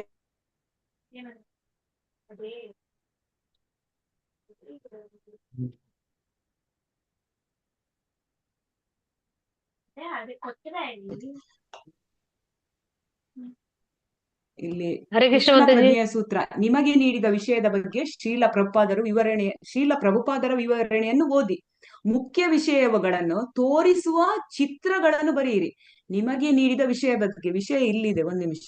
ಇದು ಈಗ ನಾವು ಓದಿದ್ವಿ ಅಲ್ಲ, ಅದೇ ವಿಷಯ. ಮತ್ಕರ್ಮಕೃತ್, ಮತ್ಪರಮ, ಮತ್ಭಕ್ತ, ಸಂಘವರ್ಜಿತ, ನಿರ್ವೈರೇ ಸರ್ವಭೂತೇಶು. ಮುಖ್ಯ ವಿಷಯಗಳನ್ನು ತೋರಿಸುವ ಚಿತ್ರ ಬರೆಯುವುದು, ಮತ್ತೆ ಅದರ ಬಗ್ಗೆ ಒಂದು ಕೊಡುವಂಥದ್ದು. 2 ವಾಕ್ಯ ಸಾಕು ಒಂದೊಂದು ಇದಕ್ಕೆ. ಅಂದ್ರೆ ಇಲ್ಲಿ 5 ವಿಷಯ ಇದೆ, ನಾನು 5 ಗ್ರೂಪ್ ಮಾಡ್ತೀನಿ, ಗೊತ್ತಾಯ್ತಾ? ಮತ್ಕರ್ಮ ಕೃತ್ ಅಂತ ಹೇಳಿದ್ರೆ ಭಗವಂತನಿಗಾಗಿ ಕೆಲಸ ಮಾಡುವಂಥದ್ದು, ಅಂದ್ರೆ ಭಗವಂತನ ಕೆಲಸ ಮಾಡುವಂಥದ್ದು. ಮತ್ಪರಮ ಅಂದ್ರೆ ಭಗವಂತನನ್ನು ದೇವೋತ್ತಮ ಪರಮಪುರುಷ ಅಂತ ಯಾರು ತಿಳ್ಕೊಳ್ತಾನೆ, ಭಗವಂತ ಶ್ರೇಷ್ಠ ಅಂತ ತಿಳ್ಕೊಳ್ಳೋನು ಅಂಥ ಭಕ್ತ ಅಂತೇಳಿ ಹೇಳುವಂಥದ್ದು. ಮತ್ತೆ ಮತ್ಭಕ್ತ ಅಂದ್ರೆ ಭಗವಂತನ ಭಕ್ತಿ ಸೇವೆಯಲ್ಲಿ ತೊಡಗಿಸುವಂತವನು. ಸಂಘವರ್ಜಿತ, ಭಗವಂತನ ಪರಮ ಭಕ್ತರು, ಭಗವಂತನ ಶುದ್ಧ ಭಕ್ತರು ಯಾವ ರೀತಿ ಅಂತ ಹೇಳಿದ್ರೆ ಅವರು ಸಂಘವರ್ಜಿತ, ಈ ಅನ್ಯ ಊಹಾಪೋಹ ಚಿಂತನೆಗಳಲ್ಲಿ ಒಳಪಟ್ಟವರ ಅಥವಾ ಕಾಮ್ಯ ಕರ್ಮದಲ್ಲಿ ಕರ್ಮಕಾಂಡಿಗಳ ಅವರ ಸಹವಾಸವನ್ನು ಮಾಡದೆ ಅಂತ ಸಂಘದಿಂದ ದೂರ ಇರುವ ಅಥವಾ ಆಸುರಿ ಸ್ವಭಾವದವರ ದೂರ ಇರುವಂತದ್ದು, ಮಾಯಾವಾದಿಗಳು ಅಥವಾ ನಿರಾಕಾರವಾದಿಗಳು, ಇಂಥವರ ಹತ್ರ ಸಂಘದಿಂದ ದೂರ ಇದ್ದ ಭಕ್ತರು ಅಂತೇಳಿ ಅಂತ ಸಂಘವನ್ನು ದೂರ ಮಾಡುದು, ವರ್ಜಿತ ಮಾಡುವಂಥದ್ದು. ನಿರ್ವೈರುವ ಸರ್ವಭೂತೇಶ ಅಂದ್ರೆ ಎಲ್ಲಾ ಜೀವಿಗಳನ್ನು ಒಂದೇ ರೀತಿ, ಒಂದು ಸಮಾನ ರೀತಿಯಲ್ಲಿ ಎಲ್ಲರನ್ನು ಮಿತ್ರರನ್ನಾಗಿ ಕಾಣುವಂಥದ್ದು, ಮತ್ತೆ ಯಾವ ವೈರತ್ವ ಇಲ್ಲದೆ ಕಾಣುವಂಥದ್ದು. ಅಂತ ಭಕ್ತರ ಬಗ್ಗೆ ಇಲ್ಲಿ ಒಂದು ಚಿತ್ರ ಬಿಡಿಸಿ, ಅಂದ್ರೆ ಇದು ಎಲ್ಲವೂ ಭಗವಂತನ ಶುದ್ಧ ಭಕ್ತರ ಬಗ್ಗೆ ಇದು ಹೇಳುವಂಥದ್ದು. ಸೊ ಇದನ್ನು ಚಿತ್ರದ ಮುಖಾಂತರ ಬರೆದು ಎರಡೆರಡು ಇದು ಹೇಳಿದ್ರೆ ಆಯ್ತು ಸೆಂಟೆನ್ಸ್. ಒಂದೊಂದು ಗ್ರೂಪ್ 5 ಗ್ರೂಪ್ ಮಾತ್ರ ಮಾಡ್ತೀನಿ. 5 ವಿಷಯ. 1ನೇ ಗ್ರೂಪಿಗೆ ಮತ್ಕರ್ಮಕೃತ್, 2ನೇ ಗ್ರೂಪಿಗೆ ಮತ್ಪರಮಃ, 3ನೇ ಗ್ರೂಪಿಗೆ ಮತ್ಭಕ್ತ, 4ನೇ ಗ್ರೂಪಿಗೆ ಸಂಘವರ್ಜಿತ, 5ನೇ ಗ್ರೂಪಿಗೆ ನಿರ್ವೈರ ಸರ್ವಭೂತೇಶು. ಮತ್ತೆ ಇನ್ನೊಮ್ಮೆ ಹೇಳ್ತೀರಾ ಮಾತಾಜಿ? ಮತ್ಕರ್ಮ ಮತ್ತೆ ಮತ್ಪರಮ. ಕರ್ಮ ನೋಡಿ, ಮತ್ಕರ್ಮ ಕೃತ್ ಅಂತ ಹೇಳಿದ್ರೆ ಭಗವಂತನ ಕೆಲಸ ಮಾಡುವಂಥದ್ದು, ಭಗವಂತನಿಗೋಸ್ಕರ ಕೆಲಸ ಮಾಡುವಂಥದ್ದು, ಅಕರ್ಮದಲ್ಲಿ ಕೆಲಸ ಮಾಡುವಂಥದ್ದು. ಗೊತ್ತಾಯ್ತಾ ಪ್ರಭುಜಿ? ಹಾ ಮಾತಾಜಿ. ಮತ್ಪರಮ ಭಗವಂತನೇ ಶ್ರೇಷ್ಠ ಅಂತ ಯಾರು ಅದನ್ನು ಶ್ರೇಷ್ಠ ಅಂತ ತಿಳ್ಕೊಳ್ತಾರೆ, ಭಗವಂತನ ಬಗ್ಗೆ ತಿಳ್ಕೊಂಡ ಭಗವಂತನ ಪರಿಶುದ್ಧ ಭಕ್ತರು ಮಾತ್ರ ಭಗವಂತನ ಪರಮ ಅಂತ, ಮತ್ಪರಮ ಅಂದ್ರೆ ಭಗವಂತ ದೇವೋತ್ತಮ ಪರಮಂಶ ಅಂತ ಹೇಳಿ ತಿಳ್ಕೊಳ್ಳುವಂಥದ್ದು. ಭಗವಂತನ ಭಕ್ತಿ ಸೇವೆ ಮಾಡುವಂತ ಅಂಥ ಭಕ್ತ. ಸಂಘವರ್ಜಿತ, ಈ ಅನ್ಯ ಸಂಗತ ಅನ್ಯಾಭಿಲಾಷಿತ ಶೂನ್ಯ, ಅವರಿಗೆ ಬೇರೆ ಆ ಅಭಿಲಾಷೆ ಇರುವುದಿಲ್ಲ. ಅಂದ್ರೆ ಖಾಲಿ ಭಗವಂತನ ಭಕ್ತಿ ಸೇವೆ, ಅಂತ ಭಕ್ತಿ ಸೇವೆಯವರೊಟ್ಟಿಗೆ ಮಾಡುವವರ ಹತ್ರ ಅವರು ಸಂಘವನ್ನು ಮಾಡುತ್ತೆ. ಅನ್ಯಥ ಈ ಒಂದು ಆಸುರಿ ಸ್ವಭಾವದರಾಗ್ಲಿ, ಅಂದ್ರೆ ಭಗವಂತನಿಗೆ ರೂಪ ಇಲ್ಲ ಅಂತ ಹೇಳುವಂತ ಅಂತರ್ ಸಂಘವರದರ ಹತ್ರ ಇರುವುದಿಲ್ಲ. ಮತ್ತೆ ಭಗವಂತ ಒಂದು ಅತಿಯಾಗಿ ಐಹಿಕ ಭೋಗಾಸಕ್ತಿಗಳ ಯಾರಿರ್ತಾರೆ ಭೌತಿಕದಲ್ಲಿ, ಅವರ ಸಂಘವನ್ನು ವರ್ಜಿತ ಮಾಡ್ತಾರೆ. ಅದು ಯಾರು ಭಕ್ತರು ಮಾತ್ರ. ಭಕ್ತರು ಈ ಒಂದು ಇಂಥ ಒಂದು ಐಹಿಕ ಇದ್ರಲ್ಲಿ ಅವರು ಅಂತ ಸಂಘವನ್ನು ಬಿಟ್ಟು ಅವರಿರ್ತಾರೆ. ಅಂತ ಸಂಘವನ್ನು ವರ್ಜಿತ ಮಾಡ್ಬೇಕಂತ ಹೇಳುವಂಥದ್ದು. ಮತ್ತೆ ನಿರ್ವೈರ, ಯಾರು ಭಗವಂತನ ಶುದ್ಧ ಭಕ್ತರಿಗೆ ಅವರು ವೈರತ್ವವೇ ಇಲ್ಲ, ಅವರು ಎಲ್ಲಾ ಜೀವಿಗಳನ್ನು ಸಮಾನವಾಗಿ ಕಾಣುವಂಥದ್ದು ಅಂತೇಳಿ. ಅರ್ಥ ಆಯ್ತಾ ಪ್ರಭುಜಿ? ಹಾ ಮಾತಾಜಿ. ಹಾ ಪ್ರಭುಜಿ, ಇದು ಒಂದೊಂದು ವಿಷಯದ ಬಗ್ಗೆ ಒಂದೊಂದು ಸಿಕ್ಕಿದ್ದು ಆ ವಿಷಯದ ಬಗ್ಗೆ ಹೇಳ್ಬೇಕು. ಒಂದೇ ವಿಷಯದ ಬಗ್ಗೆ ಹೇಳಿದ್ರೆ ಆಯ್ತು, 2 ಸೆಂಟೆನ್ಸ್ ಅಲ್ಲಿ ಹೇಳಿದ್ರೆ ಸಾಕು. ಒಂದು ನಿಮಿಷ ಗ್ರೂಪ್ ಮಾಡ್ತೀನಿ.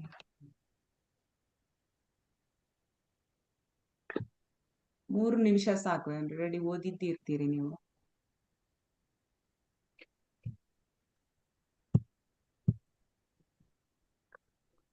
ಚಿತ್ರ ಬಿಡಿಸ್ಬೇಕು ಮಾತ್ರ.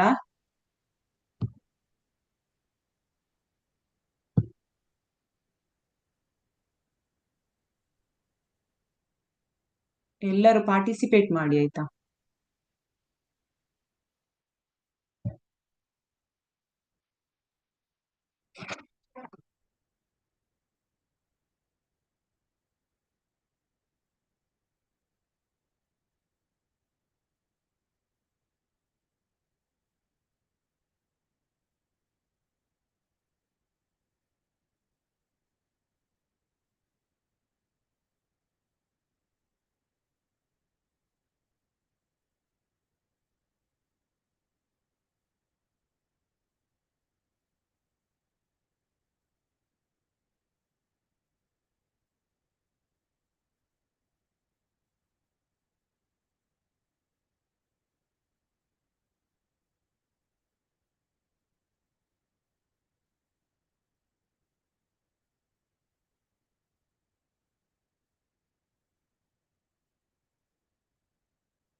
ಹರೇ ಕೃಷ್ಣ ಮಾತಾಜಿ. ಹರೇ ಕೃಷ್ಣ ಪ್ರಭುಜಿ.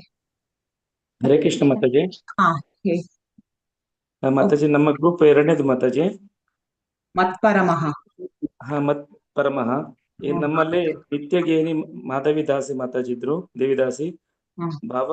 ಭಾವಯಾಮಿ ಸುಭದ್ರ ದೇವಿದಾಸಿ, ಮತ್ತೆ ಕಾಮಾಕ್ಷಿ ಮಾತಾಜಿ, ಲೀಲಾಮಯಿ ಗಿರಿಧರ್ ಏನೋ ಇದೆ ಮಾತಾಜಿ, ನೀಟಾಗಿ ಬರ್ಕೊಂಡಿಲ್ಲ. 5 ಜನ ಇದ್ವಿ ಮಾತಾಜಿ ನಾವು. ಹೇಳಿ ಪ್ರಭು. ನಮ್ಮ ವಿಚಾರ ಮತ್ ಪರಮಃ ಅಂದ್ರೆ, ಈಗ ಒಬ್ಬ ಮನುಷ್ಯ ಅವನಿಗೆ ಅಲ್ಟಿಮೇಟ್ ನೋಡ್ಲಿಕ್ಕೆ ಇಷ್ಟ ಪಡ್ತಾನೆ. ಅವನು ಗೋಲೋಕ ಮಾತ್ರ ಬಯಸ್ತಾ ಇರ್ತಾನೆ. ಅವನಿಗೆ ಬ್ರಹ್ಮಜ್ಯೋತಿಲಿ ಒಂದಾಗೋದು ಅಥವಾ ಸೂರ್ಯಲೋಕ ಅಥವಾ ಚಂದ್ರಲೋಕ, ಆ ಲೋಕಕ್ಕೆ ಹೋಗ್ಲಿಕ್ಕೆ ಇಷ್ಟಪಡುವುದಿಲ್ಲ ಅವನು. ಇಲ್ಲಿ ಹೇಳಿದಾಗೆ ಆಧ್ಯಾತ್ಮಿಕ ಗಗನಕ್ಕೆ ವರ್ಗಾವಣೆಯಾಗುವುದರಲ್ಲಿ ಮಾತ್ರ ಅವನಿಗೆ ಆಕರ್ಷಣೆ ತೋರ್ತದೆ. ಗಗನದಲ್ಲೂ ಬ್ರಹ್ಮಜ್ಯೋತಿಯ ಪ್ರಭೆಯಲ್ಲಿ ಒಂದಾಗೋದಕ್ಕೆ ಅವನಿಗೆ ತೃಪ್ತಿ ಕೊಡುವುದಿಲ್ಲ ಮಾತಾಜಿ. ಇದಕ್ಕೆ ಇದಕ್ಕೆ ಚಿತ್ರ ಬರುವ ಮಾತಾಜಿ ಶ್ಯಾಮ ಸುಂದರ ರೂಪ. ನೀವು ಚಿತ್ರ ಮಾಡಿದೀರಾ ಪ್ರಭುಜಿ? ಇಲ್ಲ ಮಾತಾಜಿ, ಚಿತ್ರ ಬರ್ಲಿಕ್ಕೂ ಬರಿಲ್ಲ, ಸಮಯನೂ ಸಾಕಾಗ್ಲಿಲ್ಲ ಮಾತಾಜಿ, ಕ್ಷಮೆ ಇರ್ಲಿ ಮಾತಾಜಿ. ಓಕೆ. ಅದೇ ಮತ್ತೆ ಬೇರೆ ಯಾವ್ದೋ ಲೋಕಕ್ಕೆ ಅವನು ಇಷ್ಟಪಡುವ ಮಾತಾಜಿ. ಅವನು ಸಂಪೂರ್ಣ ಶ್ಯಾಮ ಸುಂದರ ರೂಪದಲ್ಲಿ ಮತ್ತೆ ಗೋಲೋಕದಲ್ಲಿ ಹೋಗಿ ಅವನ ಸೇವೆ ಮಾಡ್ಲಿಕ್ಕೆ ಇಚ್ಛೆ ಬಿಟ್ರು ಅಂತ ಹೇಳ್ಬೋದು ಮಾತಾಜಿ. ಇಷ್ಟು ನಮಗೆ ತಿಳಿದಿದ್ದು ಮಾತಾಜಿ. ಧನ್ಯವಾದ ಮಾತಾಜಿ. ಧನ್ಯವಾದಗಳು. ಹರೇ ಕೃಷ್ಣ. ನೆಕ್ಸ್ಟ್ ಹರೇ ಕೃಷ್ಣ ಮಾತಾಜಿ. ನಮ್ಗೆ ಮದ್ಭಕ್ತ ಬಂದಿದೆ ಮಾತಾಜಿ, ನಮ್ದು 3ನೇ ಗ್ರೂಪ್. 3ನೇ ಗ್ರೂಪ್. ಶಿವಗಂಗಾ ಮಾತಾಜಿ ಇದ್ದಾರೆ, ಗೀತಾರ್ ಮಾತಾಜಿ ಇದ್ದಾರೆ, ಮತ್ತೆ ಪ್ರವೀಣ್ ಪ್ರಭುಜಿ ಅವರಿದ್ದಾರೆ. ನಾವೆಲ್ಲ ಕುತ್ಕೊಂಡು ಅಂದ್ರೆ ನಾವು ಜೀವನದಲ್ಲಿ ಆ ಮದ್ಭಕ್ತ ಅಂದ್ರೆ ನಾವು ಮೊದಲು ಭಕ್ತರು ಹೇಗಾಗ್ತೇವೆ ಅದ್ರ ಬಗ್ಗೆ ಹೇಳ್ತೇನೆ. ನಂತರ ಶ್ರವಣ ಕೀರ್ತನ ಎಲ್ಲ ಬಂದಿದೆ, ದಾಸ ಅರ್ಚನಾ ಅದ್ರ ಬಗ್ಗೆ ಹೇಳ್ತೇನೆ. ಮದ್ಭಕ್ತ ಅಂದ್ರೆ ಚಿತ್ರ ಬಿಡಿಸಿದ್ದೇನೆ. ಪ್ರಹ್ಲಾದ ಮಹಾರಾಜನ ಚಿತ್ರ ಬಿಡಿಸಿದ್ದೇನೆ ಮಾತಾಜಿ. ಅಗ್ನಿಯಲ್ಲಿ ಕೂತ್ಕೊಂಡಿದ್ದಾನೆ. ಮತ್ತೊಂದು ಚಿತ್ರ ಶುಕಮುನಿಗಳು ಮರದ ಚಿತ್ರ ಕಾಣಿಸ್ತಾ ಇಲ್ಲ ಮಾತಾಜಿ. ಚಿತ್ರ ಮರದ ಕೆಳಗೆ ಕುತ್ಕೊಂಡು ಅವರು ಉಪದೇಶ ಮಾಡ್ತಾ ಇದ್ದಾರೆ ಮಾತಾಜಿ. ಓಕೆ, ಸ್ವಲ್ಪ ದೂರ ಇಡೀರಿ ಅಂತೆ, ಸ್ವಲ್ಪ ದೂರ ಇಡೀರಿ. ಹಾ ಓಕೆ. ಓಕೆ. ಮರದ ಕೆಳಗೆ ಕುತ್ಕೊಂಡು ಅವರು ಅಂದ್ರೆ ಭಾಗವತವನ್ನ ಉಪದೇಶ ಮಾಡ್ತಾ ಇದ್ದಾರೆ ಅವರು ಮಾತಾಜಿ. ಅಂದ್ರೆ ಶ್ರವಣ ಕೀರ್ತನ ಅದ್ರ ಬಗ್ಗೆ ಮೊದ್ಲೇ ನಾವು ಭಕ್ತರು ಹೇಗಾಗಿದ್ದೇವೆ ಅದನ್ನ ಹೇಳ್ತೇನೆ. ಮೊದ್ಲೇ ನಾವು ಕೃಷ್ಣ ಪ್ರಜ್ಞೆಗೆ ಬಂದು 2 ವರ್ಷ ಆಯ್ತು. ಅದ್ರೊಳಗೆ 2 ವರ್ಷದಲ್ಲಿ ಈಗ 16 ಸುತ್ತು ಜಪ ಮಾಡ್ತಾ ಇದ್ದೇವೆ. ಈಗ ಭಕ್ತಿ ಶಾಸ್ತ್ರೀಯ ಕುತ್ಕೊಂಡಿದ್ದೇವೆ. ಅಂದ್ರೆ ಅನುದಿನ ಅಂದ್ರೆ ಬೆಳಿಗ್ಗೆ 3 ಗಂಟೆಯಿಂದ ಹಿಡ್ಕೊಂಡು ನಾವು ಭಕ್ತರ ಸಂಘದಲ್ಲೇ ಇರ್ತೇವೆ. ಅಂದ್ರೆ ಸಂಕೀರ್ತನ ಯಜ್ಞದಲ್ಲಿ ಪಾಲ್ಗೊಳ್ತೇವೆ, ಮತ್ತೆ ಮಂಗಳಾರತಿಯನ್ನ ನೋಡ್ತೇವೆ, ನಂತರ ಭಾಗವತ ಎಲ್ಲ ಕೇಳ್ತೇವೆ. ಭಕ್ತರ ಸಂಘದಲ್ಲಿ ಭಗವದ್ಗೀತೆಯ ಚರ್ಚೆಯನ್ನು ಮಾಡ್ತೇವೆ. ಮತ್ತೆ ಎಲ್ಲ ಹಿಂದಿ ಯಾವ್ದು ಭಾಷೆ ಎಷ್ಟು ಭಾಷೆ ಏನಿದೆ ಅದ್ರೊಳಗೆ ಮರಾಠಿ ಹಿಂದಿದಲ್ಲಿ ನಾನು ಭಾಗವಹಿಸ್ತೇನೆ. ಅಂದ್ರೆ ಆ ಕ್ಲಾಸ್ ಅಲ್ಲೆಲ್ಲ ನಾನು ಅಟೆಂಡ್ ಆಗ್ತೇನೆ. ಲೆವೆಲ್ 3 ಇದ್ದೇನೆ. ಅಂದ್ರೆ ನನಗೆ ಬೆಳಿಗ್ಗೆ 3 ಗಂಟೆಯಿಂದ ರಾತ್ರಿ 10 ತನಕ ನಾನು ಈ ಭಕ್ತರ ಸಂಘದಲ್ಲೇ ಇರ್ತೇನೆ. ಅದರಿಂದ ನನ್ನ ಹೇಳಂತ ಅದರಿಂದ ನನಗೆ ಎಷ್ಟು ಒಂದು ಆನಂದ ಸಿಗತ್ತೆ ಅಂದ್ರೆ ಅದು ಆನಂದ ಹೇಳುವಂತದ್ದು ಹೇಳಲಿಕ್ಕೆ ಆಗುದಿಲ್ಲ. ಅಂದ್ರೆ ಪರಮಾನಂದ, ಆನಂದಾಮೃತಿ ವರ್ಧನ. ಅದನ್ನ ಜೀವನದಲ್ಲಿ ಅಳವಡಿಸ್ಕೊಳ್ಬೇಕು ಅಂದ್ರೆ ನಾವು ಭಕ್ತರ ಸಂಘದಿಂದಲೇ ನನ್ಗೆ ಅದೆಲ್ಲ ಸಾಧ್ಯ ಹೇಳುವಂತದ್ದು ನಮ್ಗೆ ಅದೇ ಗೊತ್ತಾಗಿದೆ. ಅಂದ್ರೆ ಜೀವನದಲ್ಲಿ ಯಾವ್ದು ಶಾಶ್ವತ ಅಂತ ಹೇಳುವಂತದ್ದು ಗೊತ್ತಾಗಿದೆ. ಇನ್ನು ಭಕ್ತರ ಸಂಘ, ಇನ್ನು ಶ್ರವಣ ಕೀರ್ತನ ಅದ್ರ ಬಗ್ಗೆ ಹೇಳ್ತೇನೆ. 9 ವಿಧ ಇದೆ ಶ್ರವಣ. ನವರಸದಲ್ಲಿ 9 ವಿಧ. ಶ್ರವಣ ಅಂದ್ರೆ ನಾವು ಇವರು ಕೊಡೋಣ ಯಾರಿಗೆ ಅಂದ್ರೆ ಪ್ರಹ್ಲಾದ ಮಹಾರಾಜರು ಶ್ರವಣಕ್ಕೆ ಪರೀಕ್ಷಿತ ಮಹಾರಾಜರಿದ್ದಾರೆ. ಮತ್ತೆ ಕೀರ್ತನಕ್ಕೆ ಶುಕಮುನಿಗಳು, ಅದಕ್ಕೆ ಶುಕಮುನಿಗಳ ಚಿತ್ರವನ್ನು ಬಿಡಿಸಿದ್ದೇನೆ. ಅದು ಸರಿಯಾಗ್ಲಿಲ್ಲ ನನ್ಗೆ ಬಂದಾಗ ಬಿಡಿಸಿದ್ದೇನೆ. ಮತ್ತೆ ಸ್ಮರಣಕ್ಕೆ ಪ್ರಹ್ಲಾದ ಮಹಾರಾಜರಿದ್ದಾರೆ. ಮತ್ತೆ ಪಾದ ಸೇವನಕ್ಕೆ ಲಕ್ಷ್ಮಿ. ಮತ್ತೆ ಅರ್ಚನಾ ಇದಕ್ಕೆ ಯಾವ್ದು ಗುರು ಮಹಾರಾಜರು ಯಾರು ಇದ್ದಾರೆ, ಅವ್ರ ಹೆಸರು ಗೊತ್ತಿಲ್ಲ, ಗುರು ಮಹಾರಾಜರು ಯಾವ್ದು ಇದ್ದಾರೆ. ಮತ್ತೆ ವಂದನಕ್ಕೆ ಅಕ್ರೂರ ವಂದನ, ದಾಸ್ಯ ಹನುಮಂತ, ಮತ್ತೆ ಸಖ್ಯ ಈಕೆ ಅರ್ಜುನ ಇದ್ದಾನೆ. ಮತ್ತೆ ಆತ್ಮನಿವೇದಕ್ಕೆ ಬಲಿ ಮಹಾರಾಜರು. ಇಷ್ಟು 9 ರಸದಲ್ಲಿ ಇವರು ಬರ್ತಾರೆ. ಇದ್ರೊಳಗೆ ನಾವು ಒಂದನ್ನ ನಾವು ಮಾಡ್ಕೊಳ್ಬಹುದು. ಯಾವ್ದಂದ್ರೆ ಶ್ರವಣವನ್ನ ನಾವು ಮಾಡ್ಕೊಳ್ಬಹುದು. ಭಗವದ್ಗೀತೆ ಭಾಗವತ ಕೇಳ್ಕೊಂಡು. ಕೀರ್ತನ ಅಂದ್ರೆ ಸಂಕೀರ್ತನ ಯಜ್ಞದಲ್ಲಿ ಪಾಲ್ಗೊಂಡು ಸಂಕೀರ್ತನ ಯಜ್ಞದಲ್ಲಿ ಅಂದ್ರೆ ಕೀರ್ತನವನ್ನು ನಾವು ಮಾಡ್ಕೊಳ್ಬಹುದು. ಹರೇ ಕೃಷ್ಣ ಮಾತಾಜಿ. ಸ್ಮರಣ ಅಂದ್ರೆ ನಾವು ಭಗವಂತನ ಸ್ಮರಣೆಯನ್ನ ಅನುದಿನ ಅನುಕ್ಷಣ ನಾವು ಮಾಡ್ತಾ ಇರ್ತೇವೆ. ಅಂದ್ರೆ ಭೌತಿಕದಲ್ಲಿ ನಮ್ಮ ಆಸೆ ಹೇಳುವಂತದ್ದು ಕಡಿಮೆ ಆಗಿದೆ. ಇದರಿಂದ ನಮ್ಮ ಭೌತಿಕದಲ್ಲಿರುವಂತ ಆಸೆ, ಈ ನಮ್ಮ ಮಕ್ಕಳು ಅವರಿಗೆ ಮದುವೆ ಆಗ್ಬೇಕು ಆ ಭಾವನೆ ಎಲ್ಲ ನಾವು ಬಿಟ್ಕೊಂಡ್ ಬಿಟ್ಟಿದ್ವಿ. ಅಂದ್ರೆ ಪರಮಾತ್ಮ ನಮ್ಮನ್ನ ನೋಡ್ಕೊಳ್ತಾನೆ ಹೇಳುವಂತ ಮನೋಭಾವನೆ ಇರೋದ್ರಿಂದ ಯಾವುದೋ ಒಂದು ಇಚ್ಛೆಯನ್ನು ನಾವು ಭಗವಂತನ ಹತ್ರ ನಾವು ಕೇಳುವುದಿಲ್ಲ. ಅವ್ನು ನೋಡ್ತಾನೆ ಹೇಳುವಂತ ಇಚ್ಛೆ, ಅಂದ್ರೆ ಅವನಲ್ಲಿ ಯಾವುದೋ ಅಪೇಕ್ಷೆ ಇಲ್ಲ, ಅವನ ಮೇಲೆ ಬಿಟ್ಬಿಟ್ಟಿದ್ದೇವೆ, ಏನ್ ಮಾಡ್ತಾನೆ ಅಂತ. ಹರೇ ಕೃಷ್ಣ. ಧನ್ಯವಾದಗಳು ಮಾತಾಜಿ. ಹರೇ ಕೃಷ್ಣ. ಧನ್ಯವಾದಗಳು. ಹರೇ ಕೃಷ್ಣ ಮಾತಾಜಿ. ಹೇಳಿ ನಮ್ದು ಮಾತಾಜಿ. 4ನೇ ಗುಂಪು ಮಾತಾಜಿ, ಸಂಘವರ್ಷಿತ ಅಂತ ಬಂದಿತ್ತು. ಸಂಘವರ್ಜಿತ. ಓಕೆ. ಹಾ. ಹಾ ಮಾತಾಜಿ, ಇದ್ರಲ್ಲಿ ನಾವೇನ್ ಮಾಡಿದೀವಿ ಅಂದ್ರೆ ಆ ಈ ಒಂದು ಭಕ್ತ ಮಾತಾಜಿ. ಒಂದಷ್ಟು ಸಂಘಗಳಿಂದ ದೂರ ಇರ್ತಾನೆ, ಮತ್ತೆ ಒಂದಷ್ಟು ಸಂಘಗಳಿಗೆ ಹತ್ರ ಆಗ್ತಾನೆ. ಯಾವ್ಯಾವ ಸಂಘಗಳಿಂದ ದೂರ ಅಂದ್ರೆ ಈ ಕಾಮ, ಕ್ರೋಧ, ಮೋಹ, ಲೋಭ, ಮದ, ಮತ್ಸರ, ನಾಸ್ತಿಕ ಇರುವಂತವ್ರು, ಮಾಯಾವಾದಿಗಳು, ಮತ್ತೆ ಭಕ್ತಿಯಲ್ಲಿನೇ ಮೋಸ ಮಾಡುವಂತವ್ರು, ಇವ್ರನ್ನೆಲ್ಲ ಒಬ್ಬ ಭಕ್ತ ತುಂಬಾ ದೂರ ಇಡ್ತಾನೆ.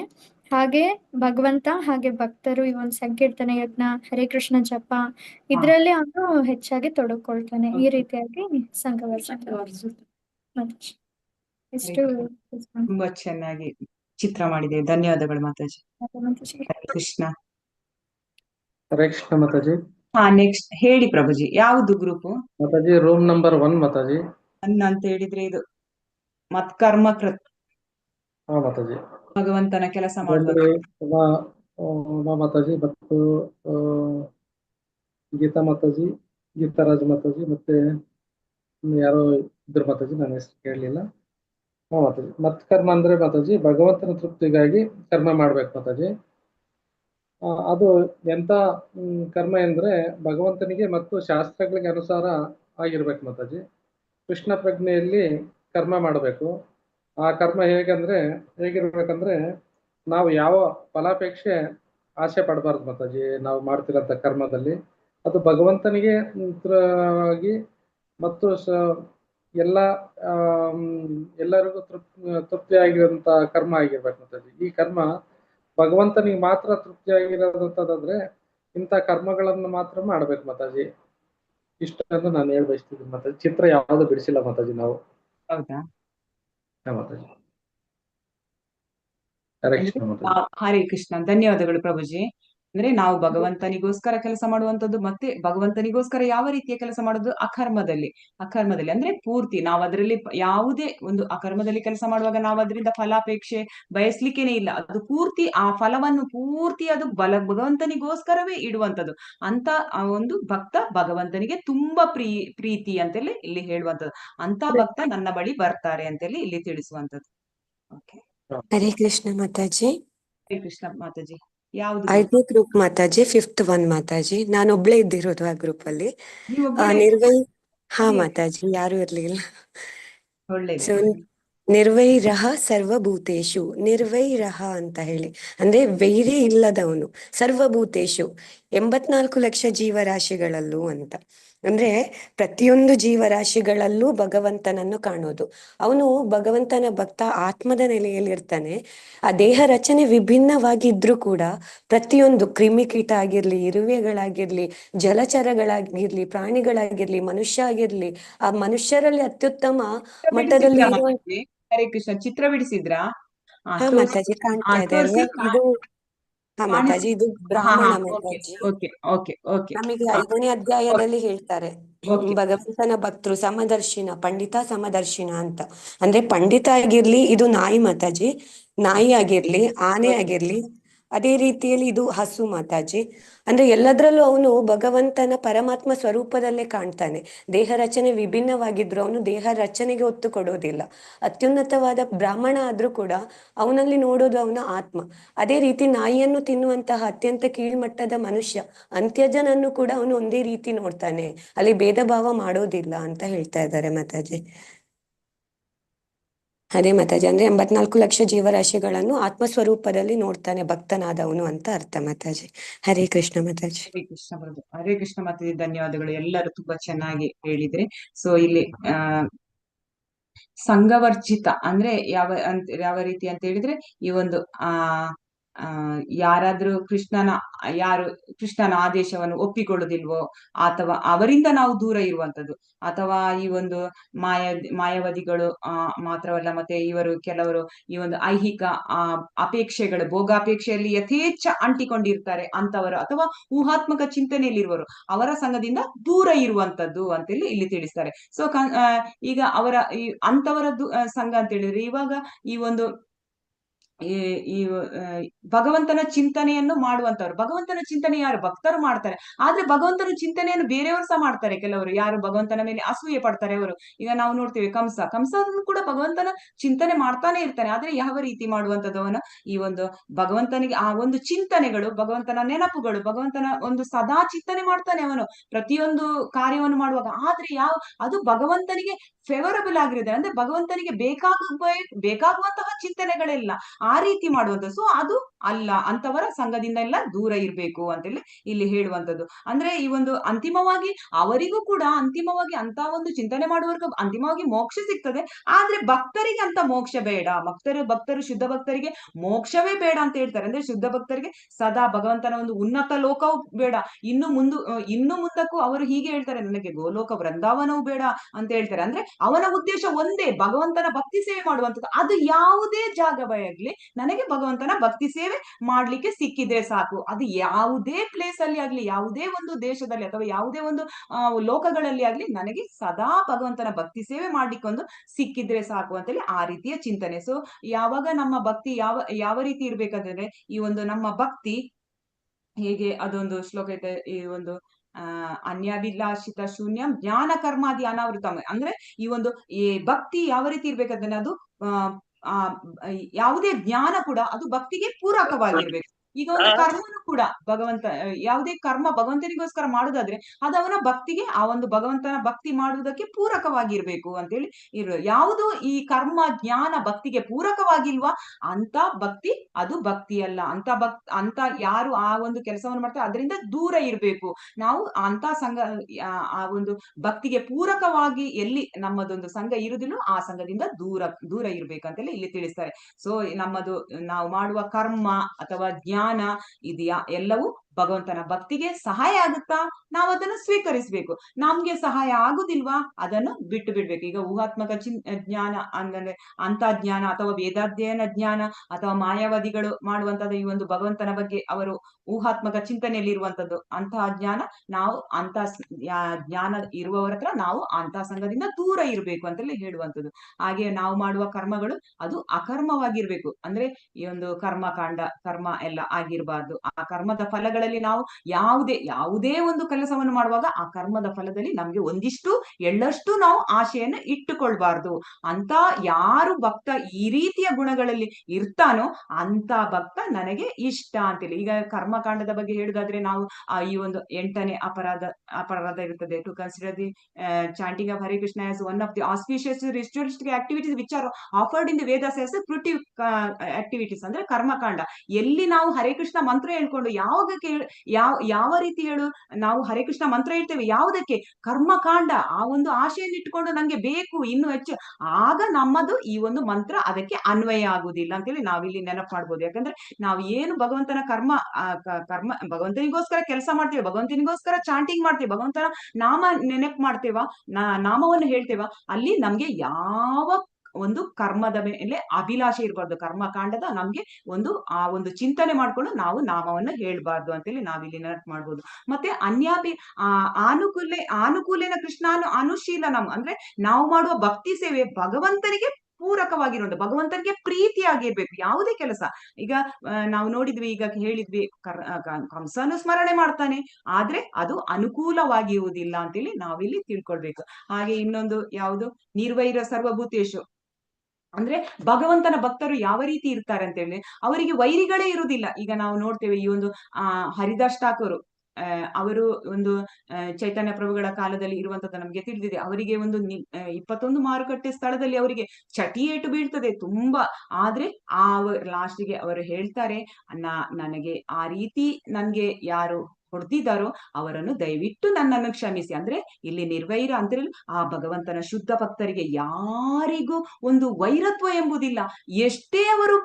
ಅವರಿಗೆ ಎಷ್ಟೇ ಭಗವಂತನ ಶುದ್ಧ ಭಕ್ತರಿಗೆ ಎಷ್ಟೇ ನೋವು ಮಾಡಿದ್ರು ಅವರು ವೈರಿ ಅಂತೇಳಿ ಅವರನ್ನು ಹೇಳಲ್ಲ, ಮಿತ್ರರನ್ನಾಗಿಯೇ ನೋಡುವಂಥದ್ದು. ಹಾಗೆ ನಾವು ಇನ್ನೊಂದು ನೋಡಿದ್ದೇವೆ, ಈ ಒಂದು ಪ್ರಹ್ಲಾದ್ ಮಹಾರಾಜನು ಅಷ್ಟೇ, ತಂದೆ ಅಷ್ಟು ಹಿರಣ್ಯಕಶಿಪು ತುಂಬಾ ತೊಂದರೆ ಕೊಟ್ಟಿರ್ತಾರೆ, ಯಾವ ಯಾವ ರೀತಿಯಲ್ಲಿ ತೊಂದರೆ ಕೊಟ್ಟಿರ್ತಾರೆ.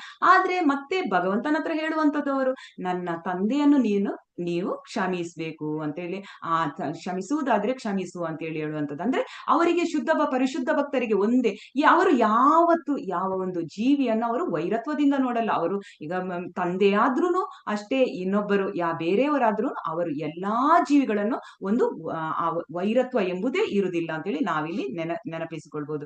ಸೊ ಶುದ್ಧ ಭಕ್ತರಿಗೆ ಯಾರಾದ್ರೂ ತೊಂದರೆ ಕೊಟ್ರು ಅಷ್ಟೇ, ಅವರ ಜೊತೆ ಒಂದು ಸ್ನೇಹ ಜೀವಿಯಾಗಿರ್ತಾರೆ. ಅಂದ್ರೆ ಅವರು ಸದಾ ಅದೇ ಹಸನ್ಮುಖರಾಗಿ ಇರುವಂತದ್ದು ಅಂತೇಳಿ ನಾವು ನೆನಪು ಮಾಡ್ಕೊಳ್ಬಹುದು. ಮತ್ತೆ ಮತ್ಪರಮ ಅಂದ್ರೆ ಯಾರು ಭಗವಂತನನ್ನು ಒಂದು ದೇವೋತ್ತಮ ಪರಮಪುರುಷ ಎಂದು ಅರ್ಥ ಮಾಡಿಕೊಳ್ತಾರೋ, ಆ ರೀತಿಯಲ್ಲಿ ಭಗವಂತನ ಒಂದು ಸೇವೆ ಮಾಡ್ತಾರೋ ಅವರು ಭಗವಂತನಿಗೆ ತುಂಬಾ ಪ್ರೀತಿ. ಅಂದ್ರೆ ಅವರಿಗೆ ಶುದ್ಧ ಭಕ್ತರಿಗೆ ಯಾವುದು ಸಹ ಭಗವಂತನ ಒಂದು ಯಾವುದೇ ರೀತಿಯಲ್ಲಿ ಅವರಿಗೆ ಯಾವುದೇ ಇಚ್ಛೆಗಳಿರುವುದಿಲ್ಲ. ಅವರ ಇಚ್ಛೆ ಏನಾಗುತ್ತೆ ಅಂತೇಳಿ ಭಗವಂತನ ಧಾಮಕ್ಕೆ ಹೋಗುವಂಥದ್ದು, ಅಲ್ಲಿ ಅವರ ಭಗವಂತನ ಒಂದು ಸೇವೆ ಮಾಡುವಂಥದ್ದು ಇದೇ ಇಚ್ಛೆ ಆಗಿರ್ತದೆ. ಮತ್ತೆ ಯಾವುದು ಮತ್ಕರ್ಮ, ಅದು ಹೇಳಿದೆ ಅಲ್ಲ, ಭಗವಂತನಿಗೋಸ್ಕರ ಕೆಲಸ ಮಾಡುವಂಥದ್ದು ಈ ರೀತಿ.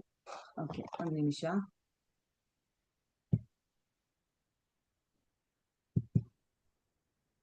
ಸೊ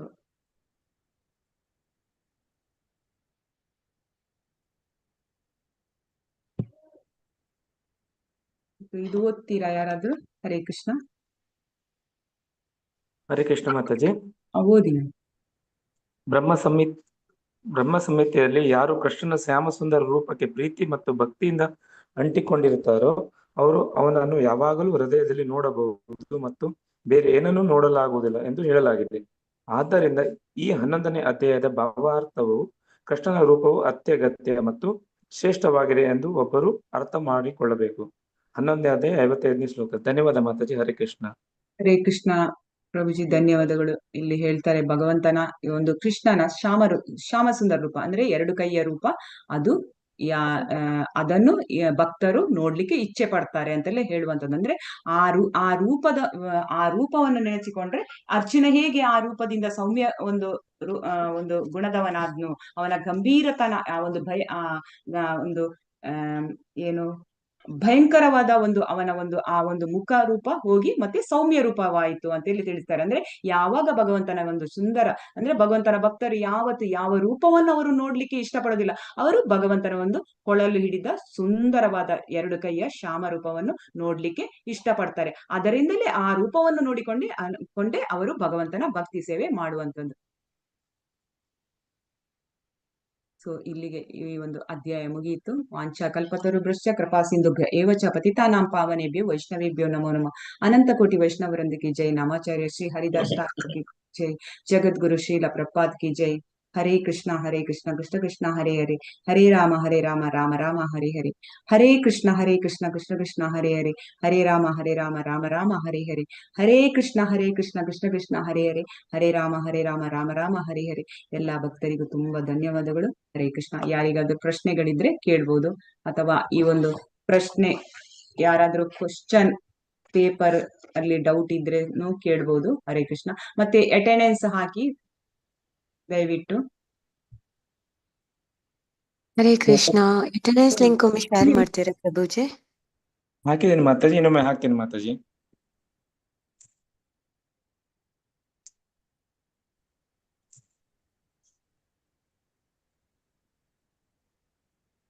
ಮಾತಾಜಿ ಕಳ್ಸಿದ್ದೀನಿ ನೋಡಿ ಮಾತಾಜಿ.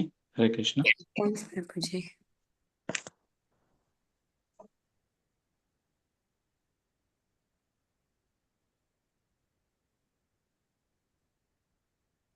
ಮಾತಾಜಿ ಹರೇ ಕೃಷ್ಣ. ಮಾತಾಜಿ